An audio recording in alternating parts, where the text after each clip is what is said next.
A team that has found some incredible magic, Effie. I have never seen such an approach from Southeast Asia, at least not since T1 at the Animajor, and 23 Savage was on that roster, so maybe there's just some magic that he's capable of. I think they're just very good, and people are realizing how good they are and how good they've been all along, but it just feels like they're thriving in this environment. That's honestly what I think. Yeah. They walk out like they own their stage, they sit in that booth, and the crowd, it gives them energy. They slap hands. A lot of players don't slap hands. That gives energy. They're hand slappers, but I mean, Jenkins and I were theory crafting the terminology, okay? But what is the opposite of a choker? It's a strangler. Or a strangulator, if you want to get... Asphyxiator, suffocator. We learned that there are a lot of words for strangulate. Perhaps we should explain the definition of what we're going for. So a choker is somebody who feels the nerves during a main stage event, and then they play bad. But a strangler, that would be the opposite. That would be somebody who makes other players choke. True. Or we could call them meditators. For good breathing, the opposite of choking. Oh yeah, like the Wim Hof method. Yes, of course. They take deep ice baths before they play. Or they're the chicken nugget in the enemy team's windpipe. You know, you start a hogo. A hogo. Is that choking in Spanish, Estini? They're the Heimlich maneuver. It is. Okay. But in all seriousness, it does feel like they just play so well in this kind of environment, and they have the momentum. Every win that they've taken has made them feel better about themselves. It's made them feel more confident in their ideas, and that they've learned a valuable lesson with every series that they've played, and they've applied it to the next series. Like, they are learning as they go along, and that's so cool. And in terms of individual skill, they have some of the best players in the world. Yeah, you're saying that people are figuring out how good these players are. I think they're also figuring out how good these players are, because when you put them all together, it's been magic. Obviously, the main thing that's been exciting about this roster is the acquisition of more Thai players, so a little bit more language synergy between the lanes, but even beyond that, we even heard from the coach Sunbi. Estini, I don't know, were you able to catch that interview with Sunbi? So he said that formerly on Fnatic with Jabs, and he got super kicked from Fnatic, and Jabs did too, and he was like, I got to follow my boy Jabs. He begged to join. He begged Jabs, please let me go with you. And they have found something truly amazing here on this main event. Yeah, as a coach, I can say that's the level of trust you need. Is either 100% or it's zero. Half of trust does not work for a coach, because you're going to come with your ideas. If they don't trust you fully, they will mix ideas, and then it's terrible. You might have 5 correct ideas, but when you bring them all together, your Dota is going to suck. Maybe you have one wrong idea, but you pursue it so much and you repeat it with 5 players, that's going to become a good play style. So you need this type of trust that Jabs has with Sunbi. That's the magic behind this team. Yeah, and being able to establish that trust also, because on the Fnatic roster, the team did not find any top 3 finishes that we're seeing here. So how are you able to maintain that trust despite some troubling results at times? I think this always happens in teams that you have different ideas, and probably Jabs was on the same page as Sunbi, and they're probably like, we don't fully trust their ideas, but let's try it out. And then it doesn't work, and they're like, it's time that we try our ideas now. That might have been the issue in Fnatic. Maybe the other players also had a good idea, but when you combine both, terrible. Then your draft doesn't make sense. It's super easy to come up with a draft that makes 0 sense. You just hear all your players in the draft. Seriously, I need some rules when drafting, like, hey, you can just say when I ask you a question. You just tell me this matchup. And maybe, okay, the captain, you can come up with ideas during the draft, but we all discuss outside, and when it's time, I just ask questions. Otherwise, it becomes such a mess. And it's especially comfortable when you have some veteran experience on your team as well. Jenkins Oli is no stranger to this situation. That man has major victories under his belt. This kind of pressure is just another day at work for him.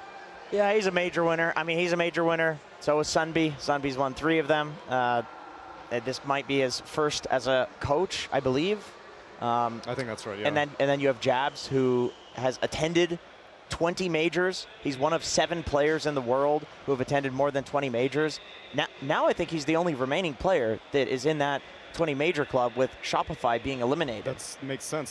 So you could argue that he is the most tenured player in terms of number of major attendances in general in the tournament still. So Yeah, this team, I mean, I can understand why they're not crumbling under the pressure. It's like most of them are used to it. And the ones that aren't, you know, Q, for example, this is his first major.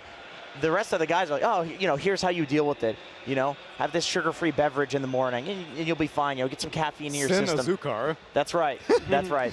They have good suggestions for dealing with the pressure. Yeah, and on the other side, also some very, very legendary players, which perhaps found the most success during Team Secret with Zai and Nisha Effie, and have been imported to Team Liquid. And though it is kind of crazy to see that despite how long Insania and Mickey and Boxy as well have been in the scene, they have not really been in this situation before. This is one of the best results that these three players have ever received. Yeah, Liquid have been notorious, I mean, in the past for performing well online, but not at LAN. But that just broke last year. After their TI results, they had an epic Cinderella story. It's actually very emotional with Matsu's retirement and how well everybody was playing. But afterwards, they mentioned during the last TPC tour that after the TI results, something in them just changed. They started to feel more comfortable, and that kind of mental barrier that was holding them back does not exist anymore. So honestly, with the exception of what happened to Boxy, their position 4, I think that this mentality is going to stay with them for the entire year, and they're just going to have phenomenal results. Like, I would be surprised if this team, this iteration of Liquid, does not make it top 4 at every Valve event this year. Yeah, 1 year ago, though, I think we would have seen the classic example of the Strangler on the left side of our screen versus the Chokers, because former Team Liquid, I guess even pre-TI, I can't even say pre-Matu, because even the Matu iteration had some questionable results online. The Stockholm Major was a disaster for this Team Liquid roster. Arlington also was very rough. But you know what it felt like? They were always 1 win away.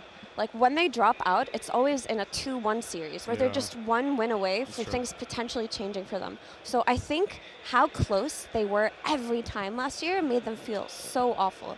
But like I mentioned earlier, they break through. These players feel so confident in this iteration of this team. They feel so good about themselves. And they themselves think they're going to win everything. I actually know, by the way, I figured out last night why Nisha is one of the best mid laners, if not the best mid laner in the world. If we can get the camera back on him.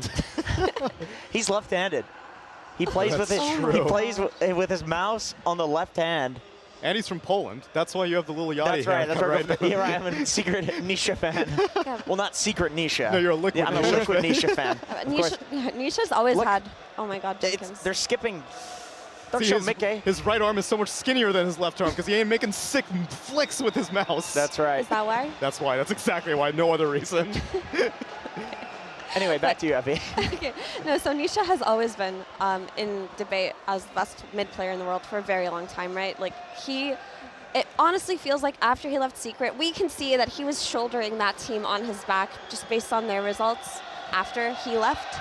And I feel like any team that he joins plays better simply because he makes people around him play better. He has that plus 50 passive skill aura that he just applies you know what to Quinn everyone said around him. about Nisha that's so interesting? He said that Nisha is like simultaneously like one of his favorite mid laners to play against and also one of the worst mid laners to play against because you can kill him and he doesn't play differently. Like he doesn't, it feels like killing him doesn't achieve anything. He just continues playing the lane from a little bit behind, out CSs you, gets ahead again. So it's like a kill on Nisha just doesn't accomplish anything, which is very strange because most mid lanes, it's like if one guy dies, like the game can be over on that moment. Not against Nisha.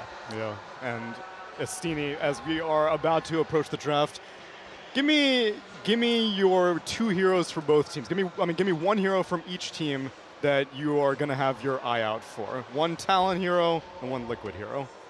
Liquid Treant because it enables either a Lash, MP, DP run at them, but Treant is the enabler.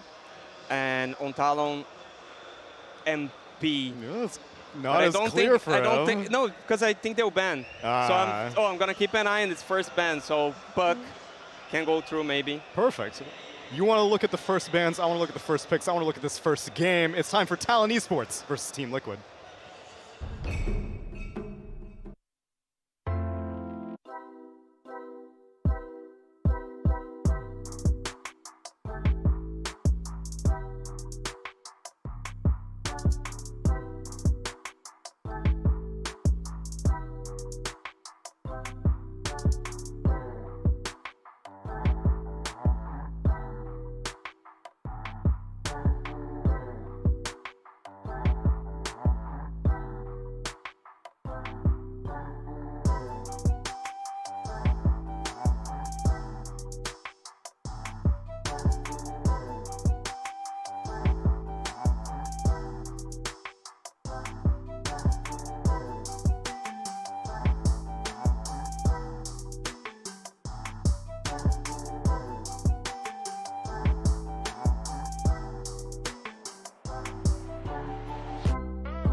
Welcome one and all here to the draft panel for game number 1 between Talon Esports and Team Liquid in the lower bracket final to determine who goes up against GG in the grand finals. My name is Sneg, your host for today's proceedings, and I'm joined by a former and current pro, Fear and Ari.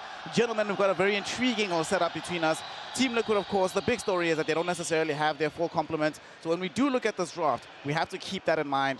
Erstwhile though, Ari, Talon Esports, they're just on the come up right now. They're on the up and up. They've got that lower bracket power up. What do you make of how they've been playing and how they've been drafting in particular so far in this tournament? Well, they look like they've got this lower bracket magic that Liquid had at TI. You don't make the big run through lower bracket. The team goes through a lot of hard games and they feel really confident in each other. So they seem to have this confidence going forwards and they're really improving every game. I think they look really good in particular when they have this melee 4 on Q with this Tusk or Tiny really dictating the pace of the game early to allow their 3 farming cores to shine. Speaking of Team Liquid, their opponent here, Fear, they have done the one thing which up until this point, this was suicide for you as a team. You gave them Nature's Prophet, literally guaranteed loss, right? Yep. But this time around, obviously things are a little bit different. We'll see how that shakes out. Ari was just mentioning that Talon often do have Q on his melee supports, Tiny or Tusk. He's played 1 or 2 of these heroes every single game except one. The only game that he played Mirana on, they got demolished by Team Liquid. This is a run back of that upper bracket matchup, so you can see Team Liquid have done their research. They immediately ban out the Tiny. They prioritize that even over and above heroes like Death Prophet, Lina. They're like, that's okay, but we do not want to deal with the Q Tiny. Yeah, I mean, I think right now a lot of teams are going to realize when they play against Q and how well he's doing this Tusk and Tiny. If you get rid of one of them, he's just going to take the other, right? So I think in this situation, Talon are extremely happy. Now he doesn't even have to play against the Tiny, so he has like the superior roamer in this game. So I think Talon's pretty happy with this. Tusk is also a hero that's also great versus the Nature's Prophet too. And you talked about, NP being a hero that you can't give Liquid. Tree was that hero as of yesterday too, but it lost. So looking like Liquid are mortal now within their drafts here, and Talon are just going to pick up their comfort. Yep. We get the Snapfire here, which they presumably going to play for Jabs. Oli can play it as well. Team Liquid, is this the time that we just go for Nature's Prophet, Tree, and Protector? They did this all throughout the group stage area, and when they were doing that, they looked really, really, really good. Yeah, well, both teams seem to love this Tree and Protector, but it is banned. As a Oh, is it reason banned? of, My bad, my as a bad. reason of the Tiny ban, though, the Lina has slipped through. Though it would be a bit weird to take Prophet plus Lina, so this is quite a strange situation. Yeah, maybe not this early, right? In the series yesterday, they got a nice second phase Lina, like 18-pick Lina in the second phase there against Rebellion. That worked out great, but they're not going to pick it now. It wouldn't make much sense. I'm not sure what exactly they'd want here because Talon have a pretty open-ended draft here. We've seen the Snap being played in multiple positions. Same with this Tusk. So they can't really clearly identify what they want to do here. I think they just pick a support, round it out, keep the NP open. Keep the NP open between the multiple roles that they do play it. What supports leap out to us at this point? Team Liquid have played a wide bevy of these. A lot of the sustaining Healy supports.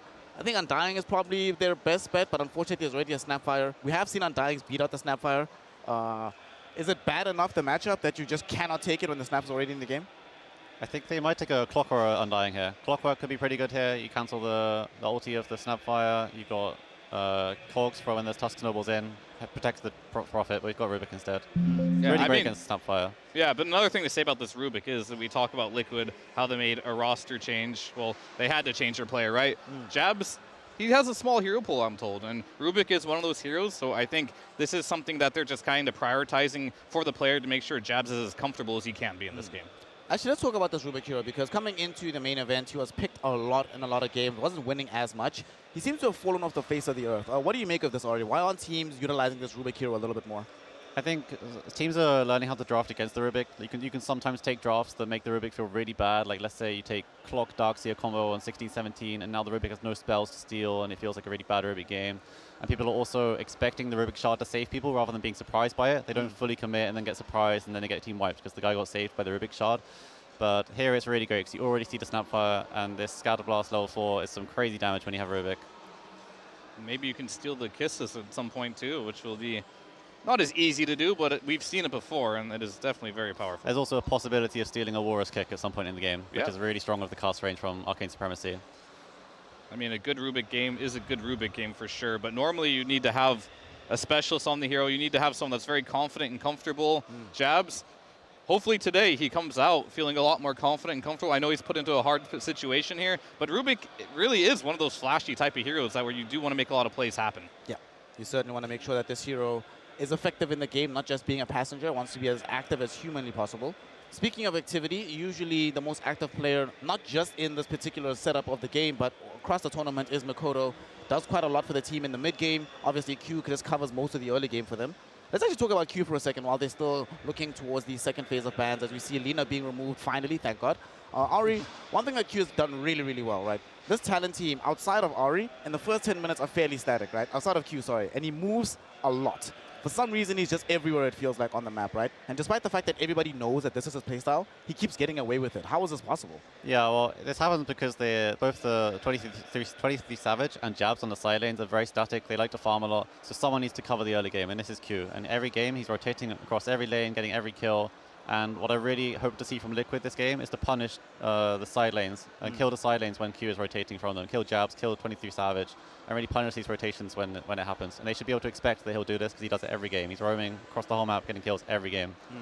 Something else that they also sort of do every game here, Fear. Talon is one of the few teams that is able to play dual melee supports, and they do it reliably, and they don't seem to have any fear. The conventional wisdom that we used to have is have a melee 4 position, or melee 5 position, have a sort of range 4, or vice versa.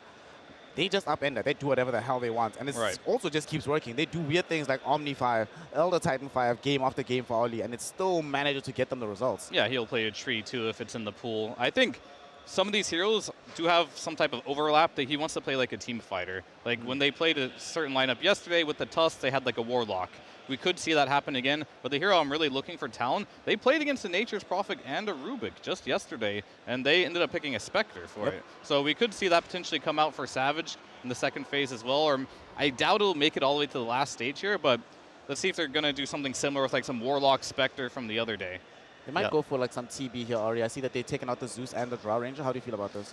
Yeah, TB looks really strong here, but same for the Spectre. It's just a little awkward to take on 16-17 because the 18 counter pick on Liquid could really counter him in lane and slow down the game, but it is a really good game for the Spectre. Warlock.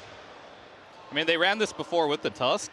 They won with it, and I think this is a team that's rolling off momentum, and they've kind of found their hero picks that they really like, and we haven't seen a Riki in a while. This 18 Spectre looks really strong right now, especially with the Warlock. This was the Chinese special, right? Spectre, Warlock, pretty much every single game with tons of sustain. Presumably now you definitely are going to be playing the Jab, Snapfire. He's going to buy it, Gregorian Greaves. A lot of sustain I'm seeing. A lot of difficulty killing the Spectre. The puck does help, though. Yeah. We're able to make these early moves around the map and make sure that before the Spectre becomes unkillable, you can actually bring her down. I mean, I wanted to ask Ari a question about this. We haven't seen a lot of Riki nowadays. It's kind of like fell off and not been favored. Why do you think that is? Why do you think we haven't seen that much Riki in this playoffs? Well, I think people are overrating this hero because they have, bad experiences in pubs, and when it's like an early possible hero, people aren't sure how to deal with it properly. But as this tournament progressed, people have gotten a lot better at dealing with this hero. The weakness in the first 15 minutes of the game, the weakness in team fight, the weakness in the lack of damage. Teams are punishing this. They're picking early game, strong team fight, and just running at you before you come online of the shard. All right. There's the Spectre. I mean, I didn't mean to predict their draft here. I didn't think they'd put them in the exact order, but I was just going off what they liked in the past. But they went exactly for it with the Spectre. It looked great. The Warlock, it's a classic combination. They did not run these two heroes on the same team yesterday. They were different games, right? So the one thing you will have to be a little afraid about when you run this, and why we don't see it a lot, is it's a kind of a slow build-up. Really ult-dependent until the Spectre gets to the Aghanim Scepter. They will have a slow timing here where if, Liquid does play a bit faster, a little more tempo, they do have the NP, they do have the puck. They might be able to punish it. Yeah, this is also another different approach to dealing with the Riki, is the fact that the Spectre needs a clean early game without much pressure to farm his items, get his Blade Mail. He's really, really good against these heroes. But the Riki cannot pressure in these first 15 minutes, and his lane, the Spectre should free top against the Riki. So the Spectre should have a really nice time in the early game, which alleviates the common problem of this hero, which is a weak early game. Let's see, his final phase of bans here. We're looking for mid-heroes for the side of Talon. We have something for Makoto to play. For Team Liquid, as per usual, we're at the end of the draft, and we're still not certain if it's Zaya playing the Nature's Prophet or if it's going to be Mickey, and there's going to be a different hero to round out the draft. Talon, of course, they have the response pick on the 24, so Team Liquid have to show their hand first. What steps out to you here, Fia? What would you like to see? What's missing in their draft right now from Liquid that you want to see covered in the final pick? For Liquid here, I mean, I'm going to imagine that they most likely want a Zai hero that can pressure the Spectre harder than an NP can. So there's a lot of things he could do. I mean, I personally am a fan of like Tide against Spectre. Some people go both ways there, but you kind of get a free lane, gives them some tempo. They could play a bit faster, but they're kind of low on the damage department. Spectre's just not a hero you really want to take into the late game. So I think they want to play tempo. They want to slow down the Spectre's farm. The one thing Shopify Rebellion did not do in the last game is they gave Spectre a completely free lane. Yep. And all of a sudden, there's like a Blade Mill. There was an Aghanims at 17 minutes in the game. So some type of hero that can just slow down Spectre's farm. I think an Underlord could be really good here. Right, You yeah, see the that sounds Tide good. ban, it's kind of similar to the Tide, but this hero has a lot more base damage, and you can deny every creep from the Spectre, because Spectre already has low damage, and you're reducing it with the passive on the Underlord, and you're just denying every single creep from him, pressuring him a lot, even with a Reek laner in Ricky. So I think this could be the time for an Underlord, even though it's not a common hero in this patch. Yeah, apparently I'm blind, and Tide is banned, yes. That's last Very ban. good. Underlord would be nice here. We have seen Saberlight play Underlord in the main event so far. The only one to be able to do so. Team Liquid, if they do go for it, it's also kind of a free lane for Underlord, right? Just as, because Spectre or Warlock is not going to pressure you as Underlord, like, at all. You just chill. Exactly. You could even leave the Underlord 1v2, and he'll probably win this lane just with damage and sustain. Oh, all right. Ari, talk to us about this. You have a Lycan player on your team. Would this be the kind of game where he's calling out for a Lycan? I don't see that much wave clear from the side of Talon. Yet again, we speak about this lane being fairly lackluster on the side of Talon on the top side of the map. So do you like this Lycan for this game? Yeah, this is a great Lycan game. It's kind of similar to the Underlord in the fact that you have much more damage with the Wolves compared to the Spectre, and you're going to get every CS in lane. The Spectre cannot pressure you at all. Warlock Spectre, they're not doing anything to you. You're getting every last hit. You're going to have a really fast Helm Dom, and you can really take over the game early and shut them down before they come online. And also, it coincides with the 15-minute timing of Ricky. You have like Helm Dom, Shard, you're running over the whole map, killing everyone. This could be their plan to shut down this slow lineup from Talon. So what do you want to see here for Makoto to be able to stop some of this aggression from Liquid and ensure that this push that will come from their side with Nature's Prophet and Lycan? Which hero do you want to see be able to deal with the mid lane against Puck and make sure that they can actually compete in the mid game? It's banned, unfortunately, which is the Kunkka, so I'm really trying to find a hero that could be good versus Puck. I thought Pango, maybe they'll do it, but then you're playing it into Puck. Maybe they'll do it anyway, but Night Stalker, is that, what are we going to get here? Snap support, maybe? Tusk mid? Or Snap mid and Tusk support, but... Yeah, I mean, I'm curious if we're going to put the Night Stalker, unless they're going to do an NS mid, which I haven't seen in a very long time. Very interesting pick.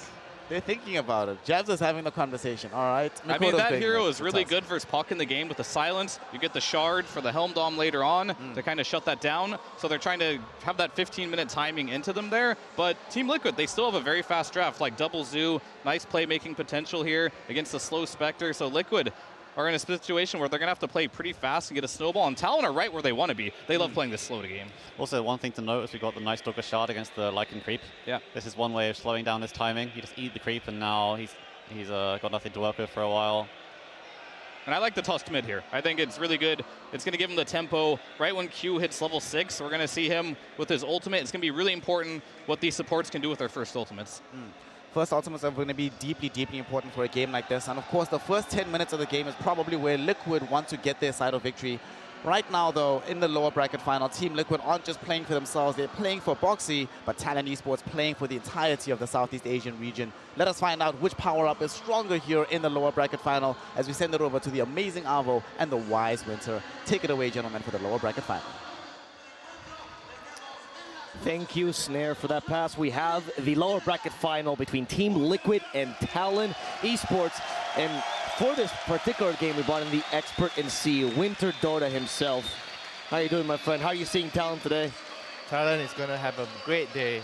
The C fans are going to have a great day. Everybody from C will be proud today. Talon Bolé? Talon Bolé, let's go, man. Let's go. Tell me about the strength of this draft here compared to Liquid. What do you like? What do you don't like? I like the fact that they have a very, very all-rounded draft. They have some good early game. They have some good laning phase. Night Stalker is going to stabilize the game for the Spectre to carry the game later. Overall, they have everything. That's what I want to see in the draft. I tick all the boxes. I'm happy. Okay. Let's look at the Liquid draft, right? What is the strength? What are the weaknesses here? Do they tick all the boxes? They're kind of all-in-ish with the Zoo, the Nature's Prophet, and the Lycan. They're going to have to play a very, very high-paced game if they want to shut down this Spectre. Like Talon have shown that this Spectre can be a very, very strong hero later. And in the mid-game, he's going to be there to help his team with the Shadow Stab. He's going to be there to defend the towers. He's not exactly going to be that AFK farming carry that we get so accustomed to when you talk about Spectre. Okay. We have to talk about the elephant in the room. Liquid obviously playing with a stand-in, they're not playing with Boxy. Are these early game drafts better with a stand-in because you don't have to take the game late enough? You don't have to deal with that late game synergy? Yeah, you can say that. The game gets a lot more straightforward. You hit your timings, you grow up together. but you have to survive the laning phase, or you have to do well in the laning phase. I feel like Liquid has a draft where they need to have a better start. You want to snowball with the Nature's Prophet, the Lycan, you want to run at them. You don't want a Spectre to farm too much, you have to have a good start. If the Spectre has a good start, you're going to be in trouble. You did say Jabs, though, had a pretty solid laning phase in the last game that you saw him against Gaming Gladiators, right? Yeah. So let's see how he does with the Riki. The 15-minute timing is going to be the important one. We'll be looking here, and let's see how that Riki Lycan lane can survive. Riki Lycan is a bit, I don't know, it's a bit iffy, you know, the lane, you have double melee. I guess you're supposed to just pull creeps, but you're against a Spectre plus Warlock. Maybe it's okay, you can just play the lane head-on, and we see like Jabs trying to contest the bottom rune, but he's going to be pushed away by the Treants. Not much you can do there. So 2 apiece for Liquid and Talon. Yep. Do want to comment on the Spectre Warlock lane, right? Very defensive lane, passive, you could say, right? So what do you do when they pull? Like, what's the idea? When the Riki tries to get the creep wave, do you just play the creep shenanigans and do you pull your same wave onto it, or how do you counter this strat? Because you can't really kill them, honestly. I'm not sure if they need to pull. Actually, it's going to be Rubik. Oh, it's actually, yeah, Rubik and Lycan. So that's even worse. They are strong. I think they are stronger in this lane then. They don't have to pull, they just need to focus on last hitting, get their levels. They should be able to out-CS the Spectre and Warlock with the walls. I mean, I haven't seen this matchup before, so I'm not entirely sure, but it feels like the Rubik plus Lycan should be able to do good in this lane. Okay. And how does the Warlock Spectre, like, it's been a while since we've seen this match, and we saw Warlock with the Lina already. Are you a believer in this pick? There's only 2 teams that's picked to this tournament, PSG LGD and Talon now. No. No. You're with the TSM guys, and this pick is pretty bad, as Ollie, by the way, gets chased down by the Wolves. Rubik is also chasing him down, but Ollie does have the healing, the Shadow Ward, he'll be fine for now. Yeah, he's going to have I feel like he's going to have a rough laning phase with the Wolves constantly harassing him and the Rubik spamming Fate Bolt. You can't really trade with the Rubik. The Rubik just out-trades you with Fate Bolt, so you have to try to dodge him and try to pull some creeps. And he got the DNI on the Sentry Ward, so that's going to be good for him. If he's able to pull waves, that would be very, very helpful for the Spectre. And in the mid lane, we see a Puck against Tusk matchup, which I feel should be okay for the Tusk. I think both heroes are going to farm. Is going to come down to rune control. Whoever gets help maybe from the support or the Nature's Prophet. We've seen yesterday when Talon had the Nature's Prophet, he's constantly trying to help the mid laner secure runes or get the first blood, get some kills. So it'll be interesting to see if Liquid is going to do the same. Right. In this matchup, since the Tusk is just supposed to shove lanes, does he do fine against the Puck? The early levels maybe a little bit harder for him? He should be fine because I feel like he has more base damage than the Puck. So yeah, he should be able to survive it. And if Puck actually makes a mistake, the Tusk can actually kill the Puck. So I would say that the Puck has to be much more careful. You know, you can't be too greedy in using all your spells to get last hits. Because you have very little armor, you know. If the Tusk traps you in the shot and you don't have a lot of HP, you have, let's say you have half HP, then you might actually die. Continuing on the Tusk, we've seen 2 different types of builds from the Tusk this tournament. It's been mainly either Desolator or Ags, and it seems like it's almost region-specific. C loves the Ags build immediately after the Blink Dagger, like Blink, BKB, and then Ags, and then the European teams actually build Desolator much more so. Which has been your preference? Do you think Mikoto's going to still go for the Ags build this game? Is it useful? The question is, do you feel like your draft needs more damage? And I look at their draft, I don't really feel they need a lot more damage from the Tusk. They have the Warlock, Fatal Bonds, you have the Snapfire, Mortimer's Kiss. They all do a lot of damage. I feel like that's not really that important for him. What's important is the initiation. I feel like you cannot delay the blink too much on the Tusk. Maybe you go Falcon, then you get the blink, and then you're going to need BKB as well because you are playing against a Puck and a Riki, so you cannot be too greedy on your item build. Good. Look at the final lane down bottom is Jabs. Liquid Jabs. This is going to be a fun one. We can call him Jabba for the rest of the game because that's going to be his in-game motto. We know he's Jabs with 2 Bs, but you know, at least in the analysis so people don't get confused. I think he's trying to help us out by putting his tag as Jabba. Yeah, he's a good lad. He did tell us in the room that was what he was doing. How do you see this lane going? Actually, the Thai Jabs is doing very well for himself on the Night Stalker for now. Is this supposed to be a difficult matchup pre-5? Not really though. I think Night Stalker has a very, very easy time here. You have a lot of armor, so you can trade and you can stay in the lane and take some poke damage from the Treants. You don't really mind. You're just waiting for the night time to kick in, and then you can start pressuring the Nature's Prophet. That's when the Nature's Prophet, he's going to feel threatened in the lane, and he's going to be constantly having to play very, very defensive, or at least the supports have to stay in the lane to help. Yeah, but your supports here are what, Ricky? Like, what is he going to do to stop the Night Stalker? Smokescreen, hope that Nature's Prophet stays in place? That's true. Ricky, you cannot do anything against a Night Stalker. Top lane, they are. Nah, I don't know why I'm even casting. There's a Shadow Word. There's a Shadow Word in the Spectre, now ran out. But you still have Infused Raindrops, another Shadow Word here. Last time, we did see a little bit of an upheaval build for Ollie as well. Ari was telling us in the panel that some Warlocks are maxing upheaval because they really value that. But this lane... Not this game, though, I feel. If you look at their heroes, who are you actually trying to slow? If you're skilling up hero, it's mostly just for the damage, the team fight, and I feel like you kind of want to use Fatal Bonds in tandem with the Mortimer's Kiss and the Haunt. I feel like that would actually benefit the team a lot more. But we'll see what he decides to do here. So far so good for the Spectre's lane. The Warlock's getting a pull-off, so he's able to get some good amount of last hits. So far, just 2 CS behind the Lycan. Down bottom, it is nighttime. Jabs is fighting against Jabs, but Liquid Jabs is getting away for now. Jabba is going to be fine, does have a high base armor. They hit him with a Scatter Blast, they're committing to him with a Void. Now, thanks to Sprout, he breaks it with a Quelling Blade. First blood will be going to Talon Jabs, but the body blocks from the Nature's Prophet Treants will actually bring him down. So here we see Mike getting a nice little counter kill, hoping for the high five, doesn't get it.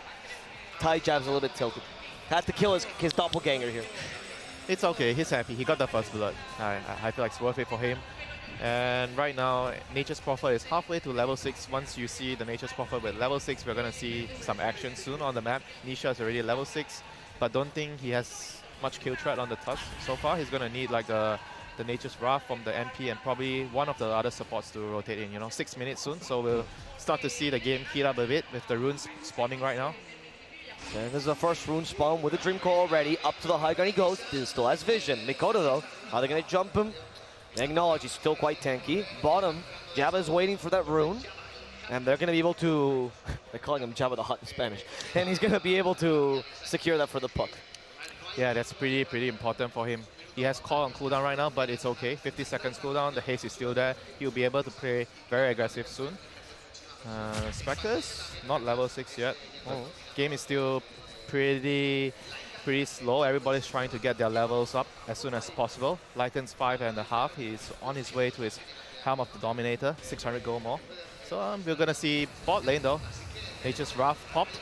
Yeah, Jabs now stuck in the smoke screen. Oh, that Wrath of Nature dealt so much damage. Shit. He just disintegrated. They bring back poor Q as well, and he's gonna die. Okay, Liquid. That's so good for Liquid. They're able to kill the Night Stalker at night. That is the last thing you want happening to you as a Night Stalker at night, dying. And he's even going for a very, very greedy build, like rushing the armlet. So when you're dying like this, it actually hurts your progression so much. He actually even went for the... he doesn't have the boots yet at all. Yeah, no. No brown boots, so a little bit slower there. The body blocks are really canceling him. I'd rather Nature level 1, man. He might have actually lived if he had boots, actually. You think so? Yeah, he might have been able to dodge the body blocks, but it is what it is. Mid lane, mid lane another kill to the Night Stalker. And Jabs, he can't catch a break. They want to defend their namesake. Their analyst is guiding these calls. Wow, Liquid is just bringing their A game here. They figured out how to draft, how to pick heroes around the stand-in, and everything is really working out for them so far. Pressuring the Talon mid tier 1 tower. Q has to come defend the tower with Ollie. This is not looking good for Talon this early game. This Night Stalker is not a hero you want to have falling behind. That's true. But let's look at the rest of the team, though. We do still have Mikoto actually farming decently, right? The Spectre traded evenly in that lane. What's the power spike they could play around? Is this Tusk going to be able to gank soon? What's his ganking potential like with a Snapfire? They have to try to set up something very soon with the Haunt. That would be ideal for them. Okay. But so level 6 on Sector already. Yeah, but so far, because the Night Stalker's having a terrible game, if Night Stalker, he's say level 5.5, he's close to 6, I feel like the play should come faster, but because Night Stalker's game has been severely hampered, then the moves are going to become harder to make, because then you're lacking a core to do damage, and you normally want to rotate to the offlaner's lane to try and pressure and get the tower, and the Spectre haunts into that gank, but that's not going to happen so easy. Okay, they're still going to go for the smoke. Perhaps you're right, and they're going to go for that off-lane play. There's only a Ricky sitting underneath there, though, as we do see Mickey has already retired into the trees, into the jungle. And that kill on Ricky is okay. Yeah, but they need to open the map, so no matter what, they have to make this play. So probably Ricky's going to die here. That's okay for Liquid. And Walrus Punch, Snowball, Jabba. Blink Strike? He does the tricks of the trade. Nothing to blink strike to. They commit the haunt as well because they want 23 Savage down here apparently. Yeah, but this is good for Liquid because Talon had to expend so many resources to kill the Riki. And right now, look at the map. Liquid has the whole map. They're going to secure the tier 1 at top. Lycan's going to get the tower. He still has Shapeshift up. So they are probably going to shove this wave at top now and move towards middle with the Shapeshift. This is going to look really, really hard for Talon to hold. The supports are so low level at this point. They don't have their ultis. How are they going to defend this? This is going to be a very, very big problem for Talon. Lycan is looking quite strong right now after taking that tier 1. Notice to mid, but they need some help. Mikoto will be the person from Talon that leads the fray. He gets Talon East into a Dream Coil. Wrath of Nature as well. Mikoto's running low. He has the Shadow Word healing him, but it's not going to be enough. It won't. He's going to die. Wolf. The big bad wolf is coming. Big bad wolf. He's found Ollie. He wants to kill the master, and he's going to commit to this. They lose the centaur, but Zai, he knows he can get this kill and run away. Body blast from Q in the trees, but Q also trying to run away. They have to be careful. Mickey's nearby as well. They have vision. They're going to dive him. Q's dead as well. Oh, this is not looking good for Talon. Liquid playing to their advantage with the Zoo lineup, pressuring the map, controlling. This is the problem when you have a Spectre and you're losing your other lanes, your other side lanes. You have a lot of trouble helping your team. You don't really offer anything apart from if the gank is already successful, you come in with the horn, you secure the last hit. That's about it. You're not going to offer your team much at this point of the game. He's going to be getting a blade meal in a bit, but this is going to be looking like Talon. They have to survive the next 5 to 10 minutes somehow. They need a miracle. And last time we saw them pick up a blade mill, it was also against a Leshrac, and that was against Shopify, of course. A lot more impact in that game. This game, blade mill, it's just okay. I guess it helps the Spectre farm, so yeah. Helps the Spectre farm. Is there any uncontrollable damage here they should be wary about? Perhaps Nature's Prophet with his Wrath of Nature, maybe a little bit extra damage, the puck. Yeah, but the problem is still the Night Stalker having such a bad game. He has to somehow be able to get his game back together and help his team. The Spectre needs the Night Stalker in the game. So far, we are 11 minutes in, but the Night Stalker has no contribution whatsoever towards the game. He has no boots. A courier died, I think, with the boots in it. Wow, that is actually terrible news for the Night Stalker. He has this ultimate up, but there's nothing he can do right now. Like, he has to chill and wait for the boots to be delivered. And yeah, this is not looking good for Talon. They have to find a way.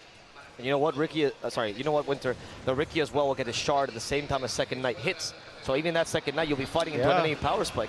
That is very worrisome. And Liquid once again another pick off on the support, which is trying to get his level 6. And Nisha is there to bully him with the Nature's Prophet. Liquid just playing all their cards correctly, like even placing such a deep and nice observer ward here to scout the Ancients. So if the Spectre tries to farm the Ancients with Blamia, he's going to be under Liquid's vision all the time. This is just some amazing Dota from Liquid so far. Honestly, the early game has been so clean by them. But Talon, they're known for the late game prowess. They're known for the long games. This is not looking good, Alvaro. No matter how well you can play the late game, but if you lose the early game too much, there won't be a late game for you. They just won't. Okay, there's a little bit of fear for Talon. We'll see how they choose to respond here. For now, just getting their items, probably waiting for that 15-minute timing. They'll have to play our Night Stalker. They have to try to hold. I'm not sure if they can, but the Roche fight is going to be key. Like I feel like Liquid's going to look at Roshan fairly soon if they get one pick-off on anyone. And yeah, I mean, they have to try to get level 6. Ollie's still not level 6. They need this rock for the Roshan fight. This is very, very troublesome, He has to try to find a way to get level 6. The Toma's already been given someone else as well. Ollie's just desperately trying to stop experience mid without revealing himself. He is a Warlock though, so he'll push with upheaval, which is a little bit sad. He's been pinged. He has been pinged. There's Nisha nearby. Double damage first. Sorry, double damage auto attacks first. Waiting with that. They don't even want to commit the Dream Coil here. They know they don't have to. Wrath of Nature will actually finish him off. That is actually a big kill because they don't have Rock for Roche. Yeah, and Lycan is offering up. This is really bad. I feel like Liquid can just choose to go for Roche anytime they want to. They have all the tools they need to. The map is very well controlled by the supports. Look at what they're doing. They're even farming the enemy Ancients. This is just very, very good play from Liquid. They're utilizing every bit of advantage they get and just squeezing everything out of the map. Absolutely starving a Talon that is desperate to find some farm elsewhere. A Night Stalker that hasn't really seen much impact. A little bit reminiscent of the Dawnbreaker game against Shopify Rebellion. Yeah. I mean, it's just really, really hard for him. And okay, Jabs. Dark Ascension. There's a Haunt as well. They're going for the Just Prophet, and they are going to get the kill. That's the impact Jabs was looking for. And it's going to work well. Jabba is the next target here. Tries to trade first. It's being ignored, but he does have the blink strike. Insania trying to cover his escape. He does get voided, but Insania sees the opportunity, steals the void, and he'll show Night Stalker that it does indeed hurt. Yeah, that is actually a pretty good trade. I would favor Liquid for that trade, even though they lost the carry for the Night Stalker because of how... Okay, maybe right now not so much, but they had to use Darkness for that. That's a pretty big deal. I feel like they should just rush right now. They should just go to the rush. Okay. But on the other hand, Talon is in a desperate position where the kill on the carry is something they have to just commit for, Yeah, right? they have no choice. They have absolutely no choice in that situation. Ollie in the middle lane. He finally got his level 6. Oh my so it's God. okay. He's fine to die right now. At least he has the Warlock Rock. That Chaotic Offering is ready, but Liquid has used the Shapeshift. Does this mean Shapeshift into Roche now? Do you take advantage of this? Do you wait it out? I feel they should just get Roche though. I'm not sure why they are not actually trying. They don't feel confident enough there. I feel like they are choosing to secure more farm on the map, because if you look at how the map is positioned right now, bot lane and top lane are pushed towards Liquid's side, so they feel like they want to deal with it. And I think that's the right choice. You don't want to waste all those efficient farm on the map. You don't want to give Talon too much, because I feel like Roshan is Liquid's Roshan anyway. You know, they should choose the best time to do the rush without giving Talon too much space to farm. And right now, since they're choking him in farm, I don't think it's that concerning. We do also have Ricky Shard on the line. Time to fight. There's a smoke. Talon is saying, enough of this. We have our ultis up. Oli has finally gotten his level 6. It's nighttime as well. 30 seconds to darkness though. Catch a Spectre. Blade Mail immediately from 23 Savage. Sleeping Dart will hit him. Just stop him for a second. Jazz playing aggressively. There's the Void. Slowing down side a little bit. But that's not enough initiation. Mikoto hiding in the trees. Does he have a blink yet? He will go in with a snowball. That's going to catch the puck, and they're going to kill him immediately. Nisha's dead. Thanks to a crippling fury. Couldn't jaunt away. Insania in a similar position. That's going to be the second death for Liquid. The rest retreat. They can't void Mickey in time. Big plays, man. That's a very, very big play. That puck kill was so big for Talon. That's going to give them time to farm, time to recuperate. Now they don't really have to worry about the Roshan for say, a minute or two, and they are able to just go and farm and get the map back. This is so crucial that they actually held that area, you know. Props to Talon. Liquid has to try to find a timing. Again, you know, I'm just emphasizing this Roche. They have to find an opportunity to get Roshan and to keep the ball rolling. You know, they have this 5-6K lead, but if you don't get the ball rolling and you're playing against Spectre, you're going to be in trouble later. Some other analysts have told me that the first Roche is just not valued these days as much as it used to be. But they have to get the Roche to control the map. And, you don't want to lose a fight because the enemy has Spectre. Spectre is pretty decent at killing off Roche with Desolate. You don't want that to happen to you. Right, so what matters is that they don't let the Roche for the enemy more so than the use of the Aegis for themselves. Yep. The second Roche is going to be very, very crucial. We see a Sleeping Guard on Mikoto. He has a blink. He actually rushed the blink without even getting Falcon Blade. So I think that's very, very good that he reads that his team needs him to be that initiating hero. They are not going to have time for the Tusk to play more farm-oriented and allow the enemy team to just take the map, you know. So this is a very good decision for him. He's rushing the BKB next. Yep. That's also really, really important. He needs to be the frontliner, and let's see if he can actually get the BKB before the Roche fight. And the other person who's also getting a Blink Winter is going to be this Night Stalker Jabs. He is on Puck duty. They realize Crippling Fury plus Tusk. Puck cannot survive that, and at least for a while. What is the solution for Puck? Do you just immediately BKB? Is he going for Kai and Sun? Stuff. Usually you get 4 stuff. Oh, 4 stuff. Yeah, okay. But you don't get it right away. You get it maybe after your second item. That's normally what I see players do. And so you don't want to get it 4 stuff? Yeah, you don't want to get it too early because it ruins your game as a Puck. You want to get all the other like core items, your Blink, your Witchblade, maybe your Kaya Sanj. Okay. But in between, he's just going to be vulnerable to this, right? Yeah, he has to rely on his team. I feel like especially the Lycan, he needs the Lycan to go in, scout the team fights. If he doesn't see the Night Stalker, he should be very, very careful of his positioning. Or you can just coil the Night Stalker because Night Stalker doesn't have a BKB yet. So if you see him first, you get the coil on the Night Stalker, then you don't have to worry about that. Quite a fast BKB for the MP on Mickey. He now is ready to perhaps fight a little bit more freely. Won't have to suffer the Mortimer's Kisses, but still has to be wary of that Walrus Punch and Chaotic Offering. It's not like they have bad control when people have BKBs. Yeah. So right now, what are they trying to do? They're still trying to... I feel like they're not very sure what they should be doing. They've been moving around top to mid, moving just up and down. Now they are running into the enemy jungle triangle with a smoke.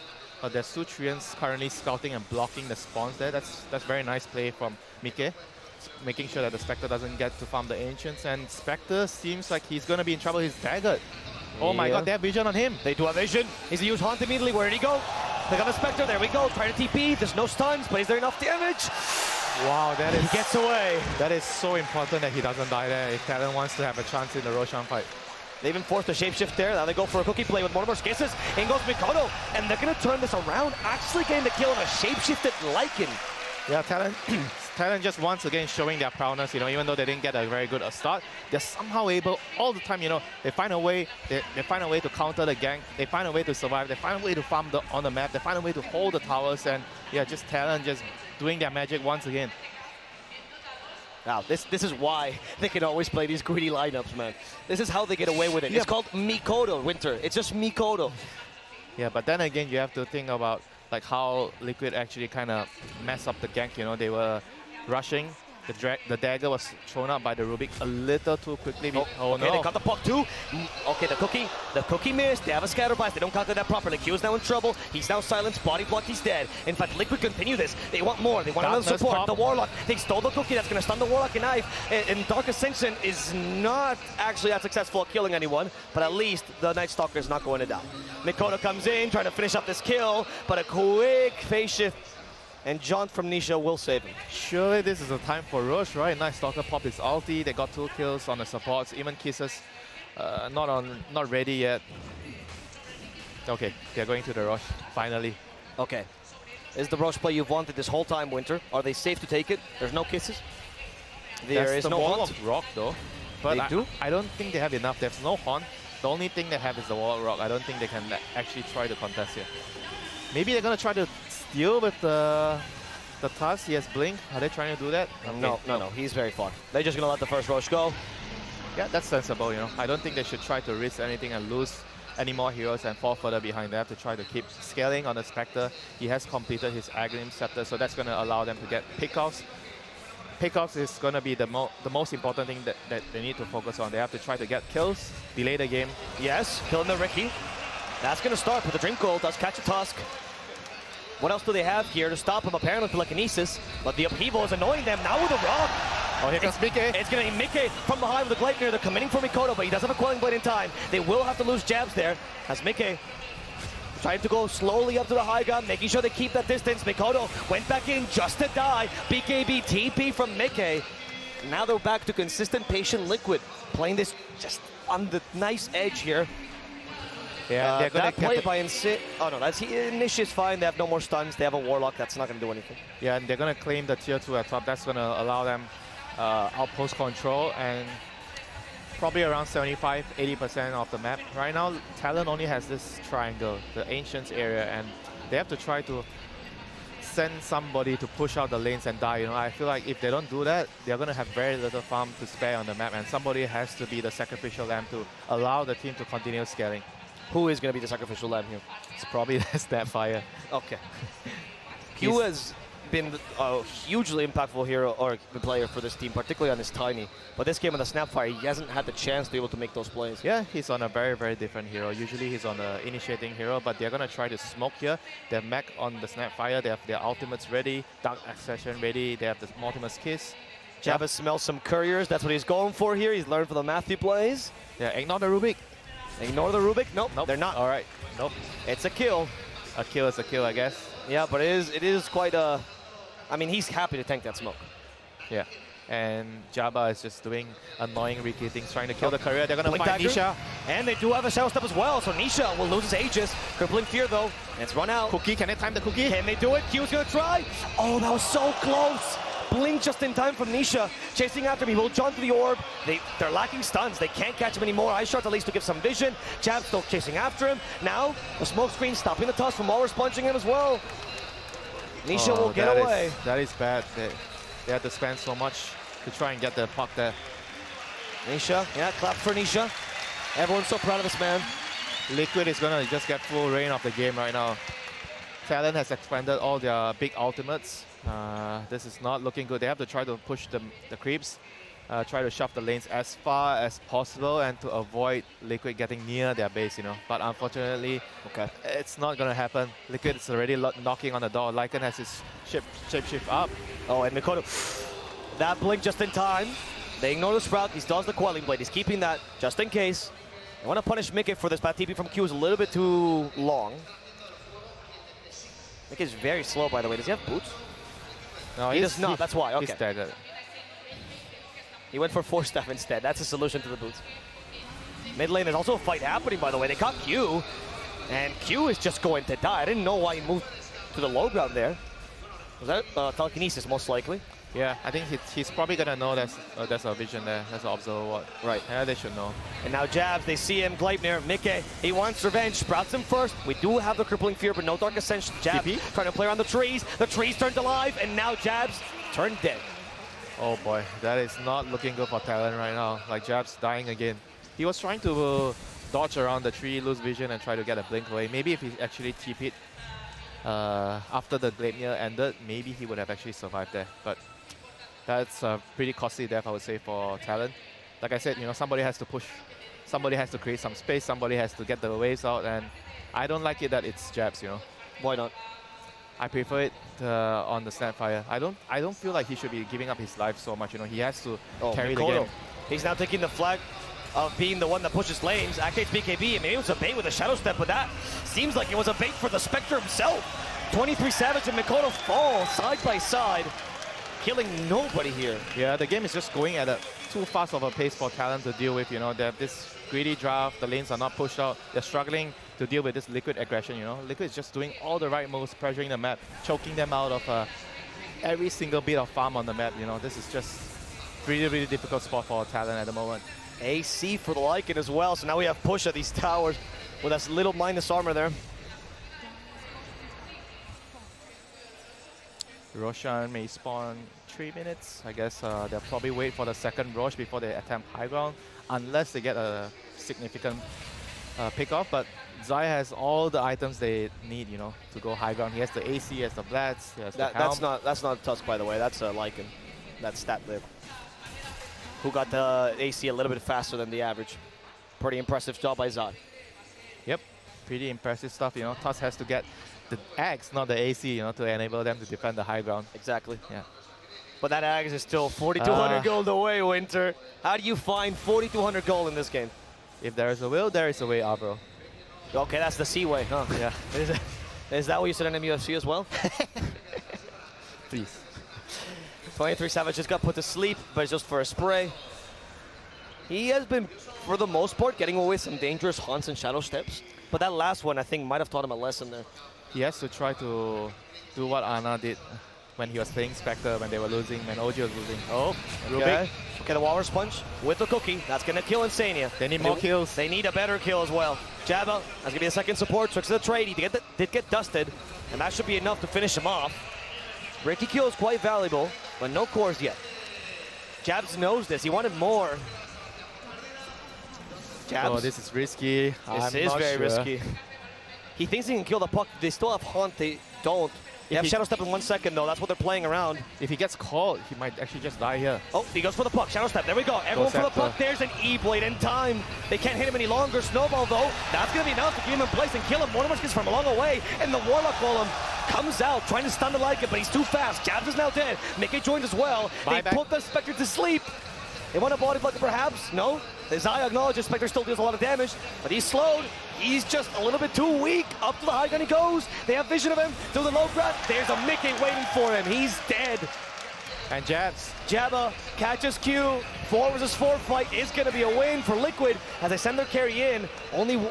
There's only one core remaining. It's going to be Mikoto. He tries to TP. Do they have anything to cancel it? They do not. Wow. Mikoto will get away with that snowball. But this is high ground.